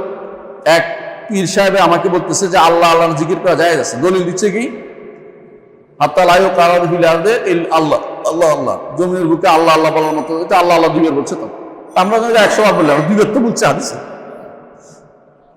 তো আমি তাকে বললাম যে আপনি কি ব্যাখ্যা মানেন? ব্যাখ্যা মানি। তাহলে মোল্লা আলী কারণে চিনেন হানাফি মাযহাব? হ্যাঁ। তাহলে উনি কি বলছে দেখেন তো, উনি লিখে গেছে হাত্তা লা ইউকাল ফিল আরদি আল্লাহ আল্লাহ আয় হাত্তা লা ইউকাল মান ইয়ারিফুল্লাহ, হাত্তা লা ইয়াবকা ফিল আরদি মান ইয়ারিফু, যে আল্লাহকে চিনে এমন লোক অবশ্যই থাকবে, এটা বলা হচ্ছে। এটা আল্লাহ আল্লাহ শুধু উচ্চারণ নয়, উনি বলতেছে, এটা মানবেন কিনা? আর বলতেছে যে হ্যাঁ মোল্লা আলী কারি বলছে মানা যায়, তবে আমার তো কি বাদ দেওয়া যায় না, এখন তিনি তার গায়ে বসে আছেন, ওনারটা রাখতে হবে না। অর্থাৎ আল্লাহ আল্লাহ জিকির তিনি করবেন জোর করে, গায়ে জোরে। আল্লাহ কুল্লি হাল আমরা কি বুঝলাম যে আল্লাহ আল্লাহ জিকিরটা, আল্লাহ আল্লাহ যতক্ষণ নামটা থাকবে দুনিয়াতে ততক্ষণ কিয়ামত কায়েম হবে না, বিশাল ব্যাপার কিন্তু। তো এটার আরেকটা এখন বলতে পারেন যে আল্লাহ আল্লাহ নামটি শুধু আল্লাহ আল্লাহ নাম কিনা, আরেকটা বর্ণনা এটা ব্যাখ্যা আসছে, এটা হচ্ছে কি হাত্তা লা ইউকাল ফিল আরদি লা ইলাহা ইল্লাল্লাহ। এর অর্থ বোঝা গেল যে শুধু আল্লাহ আল্লাহ আসলে বলা হবে না, তখনও মানুষ লা ইলাহা ইল্লাল্লাহ শিখবে। যতক্ষণ পর্যন্ত তাওহীদের বাণী প্রতিষ্ঠিত থাকবে ততক্ষণ পর্যন্ত কিয়ামত হবে না। আল্লাহ আল্লাহটা তাওহীদের বাণীর মূল, এই জন্য এটা অবস্থা থাকবে, এটা হলো মূল উদ্দেশ্য। আচ্ছা, আল্লাহ আল্লাহ এমন, আল্লাহ শব্দটি এমন একটি নাম যে নামটি প্রতি মানুষের অন্তর সবসময় ধাবিত হয়, অন্তর সবসময় ধাবিত। এটা আরেকটি বৈশিষ্ট্য সূরা বাকারা 165 নম্বরে আল্লাহ তাআলা বলেছেন। আমি তাড়াতাড়ি করছি শেষ করার জন্য সময়ের প্রতি খেয়াল রেখে। সূরা নাহলের 53 নম্বর আল্লাহ তাআলা বলেছেন ওমা বিকুম মিন নি'মাতিন ফামিনাল্লাহ, তোমাদের যত নেয়ামত সব কার থেকে আসে? আল্লাহর কাছ থেকে আসে। ফামিনাল্লাহ সুম্মা ইযা মাসসাকুমুদ দুররু ফাইলাইহি তাজআরুন, যখন তোমাদের বিপদ হয় আল্লাহর দিকে আবার ফিরে তার কাছে তোমরা আশ্রয় গ্রহণ করো। আল্লাহ তাআলা বলছেন এর অর্থ হচ্ছে যে কোনো বিপদে আপদে তার কাছে, আল্লাহর কাছে আশ্রয় নিতে হয় এবং আল্লাহ নাম দিয়ে তাকে ডাকতে হয়। হ্যাঁ, এটা এমন একটি নাম যে নামটি আমরা অন্তর সবসময় তাকে চেনার জন্য চেষ্টা করে, চিনতে পারে না। আল্লাহকে চেনার জন্য সবাই দাবি করে। একে তো মারেফতের স্কুল খুলে বসছে কেউ কেউ, মারেফতের স্কুল চিনেন? মারেফতের মাদ্রাসা, মারেফত শিক্ষা দেওয়া, নাম হচ্ছে তালিমে মারেফত, মারেফত শিক্ষা দেওয়া, বই লিখে দিচ্ছে তালিম মারেফতের উপর, অথচ মিথ্যা কথা। তুহারফিল কুলুব, আল্লাহর সত্তার জানার সুযোগ কেউ পাবে না কোনোদিনই। তখন জান্নাতে যখন যাব তখন শুধুমাত্র তাকে দেখতে পাবো, কিন্তু তাও ইদরাক করতে পারবো না, তার মহত্ব পুরোপুরিভাবে সব নেওয়ার ক্ষমতা আমাদের নাই, জানারও সুযোগ আমাদের নাই। আল্লাহ বলছেন ওয়ালা ইউহিতুনা বিইলমা, আল্লাহকে কোনোভাবেই কেউ জ্ঞান দিয়ে কোনোভাবে আল্লাহ তাআলাকে কি করতে পারবে না, ঘিরে ফেলতে পারবে না, জ্ঞান দিয়ে জেনে ফেলছি বলতে পারবে না। তাহলে আমরা মোটিভভাবে জেনে নিলাম যে আল্লাহ তাআলার জন্য আমাদের আল্লাহ নামটি কি কি বৈশিষ্ট্য আছে। সর্বশেষ কি কি ফল আছে, ফলগুলি বলে শেষ করবো ইনশাআল্লাহ। 1 নম্বর ফল হচ্ছে এটা যে যখন বান্দা এই নামটি জানবে, তখন বান্দা ইবাদতের মধ্যে প্রাণ পাবে, তার মধ্যে কামালুল হুব্বি ও কামালুল যুল দুটা তৈরি হবে। কামালুল হুব্বি ও কামালুল যুল, ইবাদতের প্রাণ কি দুটা, আমরা আগে বলেছি জিনিসটা। ইবাদতের প্রাণ হচ্ছে দুটা, একটা হচ্ছে কামালুল হুব্বি, কামালুল যুল, পরিপূর্ণ বিনয় এবং পরিপূর্ণ ভালোবাসা। পরিপূর্ণ বিনয় এবং পরিপূর্ণ ভালোবাসা ওই ব্যক্তিত্ব, যে ব্যক্তি আল্লাহ সম্পর্কে জানতে পারবে, তো এবং তার অন্তরের ভিতরে সবচেয়ে বেশি মজার জিনিস হবে আল্লাহ সম্পর্কে জানা, সবচেয়ে বেশি বড় জিনিস হবে আল্লাহকে সন্তুষ্ট করা। এবং দেখেন আপনি যখন বলেন যে আল্লাহ সন্তুষ্টির জন্য, তখন বলেন রহমানের সন্তুষ্টির জন্য আবার কথা বলেন না কেন? যে আমি আসল জায়গায় কথা বলছি বা আল্লাহর সাথে কথা বলছি, আমি গুণ নিয়ে আবার যাচ্ছি না, ওইটা আল্লাহর নাম, কিন্তু আপনি বলেন আল্লাহ সন্তুষ্টির জন্য, আল্লাহকে খুশি করার জন্য, আল্লাহ জান্নাত পাওয়ার জন্য, আল্লাহ জান্নাতের মুক্তি পাওয়ার জন্য, এভাবে বলতে থাকেন। কারণ আল্লাহকে আপনি যখন আপনার অন্তরে মুখে সব জায়গাতে আপনার আল্লাহ শব্দটাই আপনার দাঁড়িয়ে থাকে, আচ্ছা, তখন আল্লাহকে খুশি করার জন্য আপনার সব সময় আপনার সময়টা ব্যয় হয়ে থাকে। এই জন্য একজন মানুষ যখন তার অন্তর যখন আল্লাহর সাথে সম্পৃক্ত, তখন যেন সে বলতে থাকে যে দুনিয়ার সব কিছু আমার থেকে গেলেও আমার আল্লাহ যদি খুশি থাকে আমার আর কোনো কিছু অপ্রাপ্তি বলতে কোনো কিছু নাই। এটাকে কবি বলতেছেন যে ফায়া আলাহু মিন গিনা মা আ'যাকুম আ'যামাহু, যে এই যে আমি যে নিজে ধনী হয়ে গেলাম, মাল্লাহুল মাওলা ফালাহুল কুল বলে না, কথা হাদিস নাই, কিন্তু আবার হাদিস মনে করেন না, যার আল্লাহ আছে তার সবই পাওয়া যায়। এটা ওই ব্যক্তি যে আল্লাহর সাথে সম্পর্কটা তৈরি করতে পারে, এই ফলটা বেশি হয়। শাইখুল ইসলাম ইবনে তাইমিয়া রাহমাতুল্লাহ এই জন্য সবসময় বলতেন ইন্না ফিদ দুনিয়া জান্নাহ মাল্লাম ইয়াদখুলহা লাম ইয়াদখুল জান্নাতাল আখিরাহ, দুনিয়াতে একটি জান্নাত আছে, যে ব্যক্তি এই জান্নাতে প্রবেশ করেনি আখিরাতে জান্নাতে প্রবেশ করবে না। এটা কোনটা? আল্লাহর ইবাদত, আল্লাহর জিকির।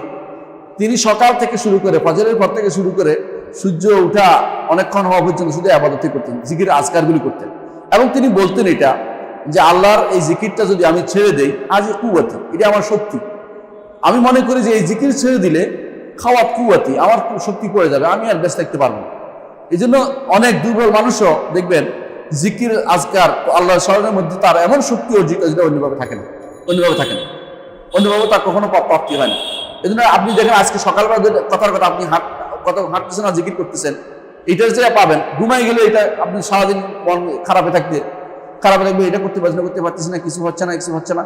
যদি আপনি জিকির করেন দেখবেন যে আপনার শক্তি বর্ধিত হচ্ছে, এটা আপনার স্পষ্ট অনুভূত হয় প্রত্যেকটি মানুষের।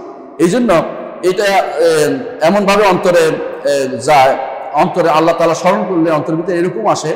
ইবনে তাইমিয়া রাহমাতুল্লাহ আলাইহি এটা বলছেন, আবার বলতেছেন এটা ওয়াইন্নাহু লা ইয়ামুরু আলাল কালবি, তিনি বলছেন আমার অন্তরের ভিতরে কখনো কখনো এমন একটা সময় পার হয়, আকুলু ফি, আমি ওর মধ্যে বলি যে লাউ কানা আহলুল জান্নাতি ফি মিসলি হাযা ইন্নাহুম লাফি আইশিন তাইয়্যিব, জান্নাতীরা যদি এই নিয়ামত পাইবে তাহলে তারা অবশ্যই বড় নিয়ামতের মধ্যে থাকবে। যে আল্লাহর কি সন্তুষ্টি, আল্লাহর সন্তুষ্টি, আল্লাহ তাআলার মর্যাদা বুঝা, আল্লাহ তাআলার প্রতি নিজেকে সম্পর্কিত করা, এটা যে আনন্দ একজন মানুষ দুনিয়াতে থাকে পায়, যে ব্যক্তি জান্নাতে যাবে সে তো সবই পাবে। তো দুনিয়াতে থেকে যখন আপনি জান্নাতের এই মর্যাদা আনন্দটা আপনি অনুভব করবেন, তখন আপনি বলবেন যে জান্নাতে যারা যাচ্ছে তারা এত আনন্দ পাবে, তাহলে তো এটাই থাকা দরকার। এই জন্য তিনি বলছেন এই কথাটা যে জান্নাতে, দুনিয়াতে যে জান্নাতটা আছে এটা যদি কেউ না পায় আখিরাতে জান্নাতে প্রবেশ করতে পারবে না, কারণ সে আল্লাহর উপর সন্তুষ্ট হয় নাই এবং আল্লাহর জন্য তার সমস্ত কর্মকাণ্ড হয় নাই, তার জীবনের সব কিছু আল্লাহমুখী হয় নাই। এর অর্থ হচ্ছে সে আখিরাতে জান্নাতে যেতে পারছে না। দুনিয়াতে আল্লাহ নিয়ে যাকে সন্তুষ্ট হবে সে আখিরাতে আল্লাহ জান্নাতে সন্তুষ্ট হবে। এটা হচ্ছে মূল কথা, আমি এখানে সংক্ষেপ করতে চাচ্ছি। আচ্ছা, আরেকটি জিনিস হচ্ছে যে যখন আপনি কোনো বড় বিপদে পড়েন তখন কাকে ডাকেন? আল্লাহকে। যখন অসুস্থ হয়ে পড়েন কাকে ডাকেন? আল্লাহকে। যখন আপনি কোনো সমুদ্রে ডুবে যাচ্ছেন কোথায় ডাকেন? আল্লাহকে। যখন আকাশে বিমানে যখন উল্টাপাল্টা শুরু করে তখন কারা ডাকেন? আল্লাহকে। আর কারো তখন কিন্তু সব ভুলে যায় মানুষ, সব বাদ দিয়ে একমাত্র আল্লাহকে ডাকা শুরু করে। যত ওলি আল্লাহ ছিল কিছু কাজে লাগে না। হ্যাঁ, কিছুদিনে করোনা হয়েছিল, হুজুর করোনা হয়ে গেছে, ওলি আল্লাহ হিসাবের করোনা হয়ে গেছে। হ্যাঁ, হিসাব এখন তো আল্লাহর হুজুর করোনা হয়েছে, মুরিদের কি হবে? হিসাবে তো করোনা হয়ে গেল, মুরিদের কি হবে এর মধ্যে? আচ্ছা, যখন জমিনের মধ্যে ফসল হয় না কাকে ডাকে? আল্লাহকে, বৃষ্টির জন্য। তখন কিন্তু সব ভুলে যায়, আর কোনো কাজ থাকে না। তো তাহলে তিনি হচ্ছেন আমার বিপদের মধ্যে, তিনি হচ্ছে আমাকে প্রশান্তিদাতা, তিনি হচ্ছেন আমার, যখন আমার কেউ থাকে না তখন তিনি আমাকে সঙ্গ দেন, এবং যিনি আমার যখন কম থাকে তিনি আমাকে বাড়িয়ে দেন, আমার যখন সাহায্যকারী থাকে না তখন তিনি আমাকে সাহায্য করেন। সুতরাং একজন সমস্ত সম্পর্ক চ্যুত হয়ে গেল, একটা সম্পর্ক কখনো শেষ হবে না, সেটা হচ্ছে আল্লাহর সাথে থাকার সম্পর্ক। দুনিয়ার সব কিছু সম্পর্ক নষ্ট করে দিতে পারেন আপনি, কিন্তু আল্লাহর সাথে থাকার সম্পর্কটা আপনি কোনো নষ্ট করবেন না, তাহলে আপনার সব হারিয়ে গেল। এই জন্য একজন আমাকে বলতেছে, ফোন করে একজন বলতেছে, বাড়ি বগুড়া অথবা ওইদিকে দিনাজপুরে, যে আমি অসুস্থ, আমি যেদিন থেকে সহি আকিদায় চলি সেদিন থেকে আমি অসুস্থ হয়ে পড়ছি। আর সবাই আমাকে বলে তো সহি আকিদা ছেড়ে দিলে তুই ভালো হয়ে যাবে। আমি বললাম আচ্ছা আপনি কি চান আমি শিরিক করে ভালো থাকতে? না, আখিরাত হারাই ভালো হইতে না, তাহলে আপনি ভালো হইতে, আপনি তো সহি আকিদা থেকে খারাপ থাকেন, অসুবিধা খারাপ দুনিয়াতে এই অবস্থা থাকেন না। আল্লাহ তাআলা হয়তো চাচ্ছেন আপনাকে গুনাহ খাতা মাফ করে দিতে, আল্লাহ তাআলা হয়তো চাচ্ছেন আপনাকে এইভাবে রেখে আপনার পরীক্ষা নিতে, আপনাকে দিয়ে আরো 10 জন কি পথভ্রষ্ট হচ্ছে কিনা ওইটা দেখতে চাচ্ছে আল্লাহ তাআলা। ওই পরীক্ষার মধ্যে আপনি টিকে যান না, অসুবিধা দেখি। তাহলে আমি আপনার এই কথার উপরে আমার ইমান আরো বেড়ে গেল, মানে এটাই করেন আপনি। মানুষ আমাকে বলতেছে এটা যে আমি যেদিন থেকে এই সহি আকীদা অনুসারে নামাজ পড়ি, সহি আকীদা অনুসারে চলি, জীবন পরিচালনা করি, সেদিন থেকে আমি অসুস্থ। আমার বাপ মা অভিহিতা করে সবাইকে, তুমি এই কাজের জন্য বদদোয়া লাগছে হুজুরদের, ওই অলি আল্লাহর বদদোয়া লাগছে। আমি বলি কোনো বদদোয়া লাগে নাই, তখন কিছু আপনার এটা পরীক্ষার মধ্যে আল্লাহ তাআলা বলছে আপনি মরে গেলেও কার কাছে যাবেন? আল্লাহর কাছে। জীবিত থাকলেও কার বান্দা? আল্লাহর বান্দা। সুতরাং আপনি এত টেনশন করতেছেন কি জন্য? দুনিয়াটাকে বড় না করে দেখলেই হলো, এটাই তো কথা। সুতরাং আমার আল্লাহর সাথে সম্পর্ক তৈরি করার জন্য আল্লাহ নামটি হচ্ছে বড় নাম। এটাই আমি আজকে শেষ দার্সের শেষ কথা এটাই। সুবহানাকাল্লাহু ওয়া বিহামদিকা আশহাদু আল্লা ইলাহা ইল্লা আনতা আস্তাগফিরুকা ওয়া আতুবু ইলাইক।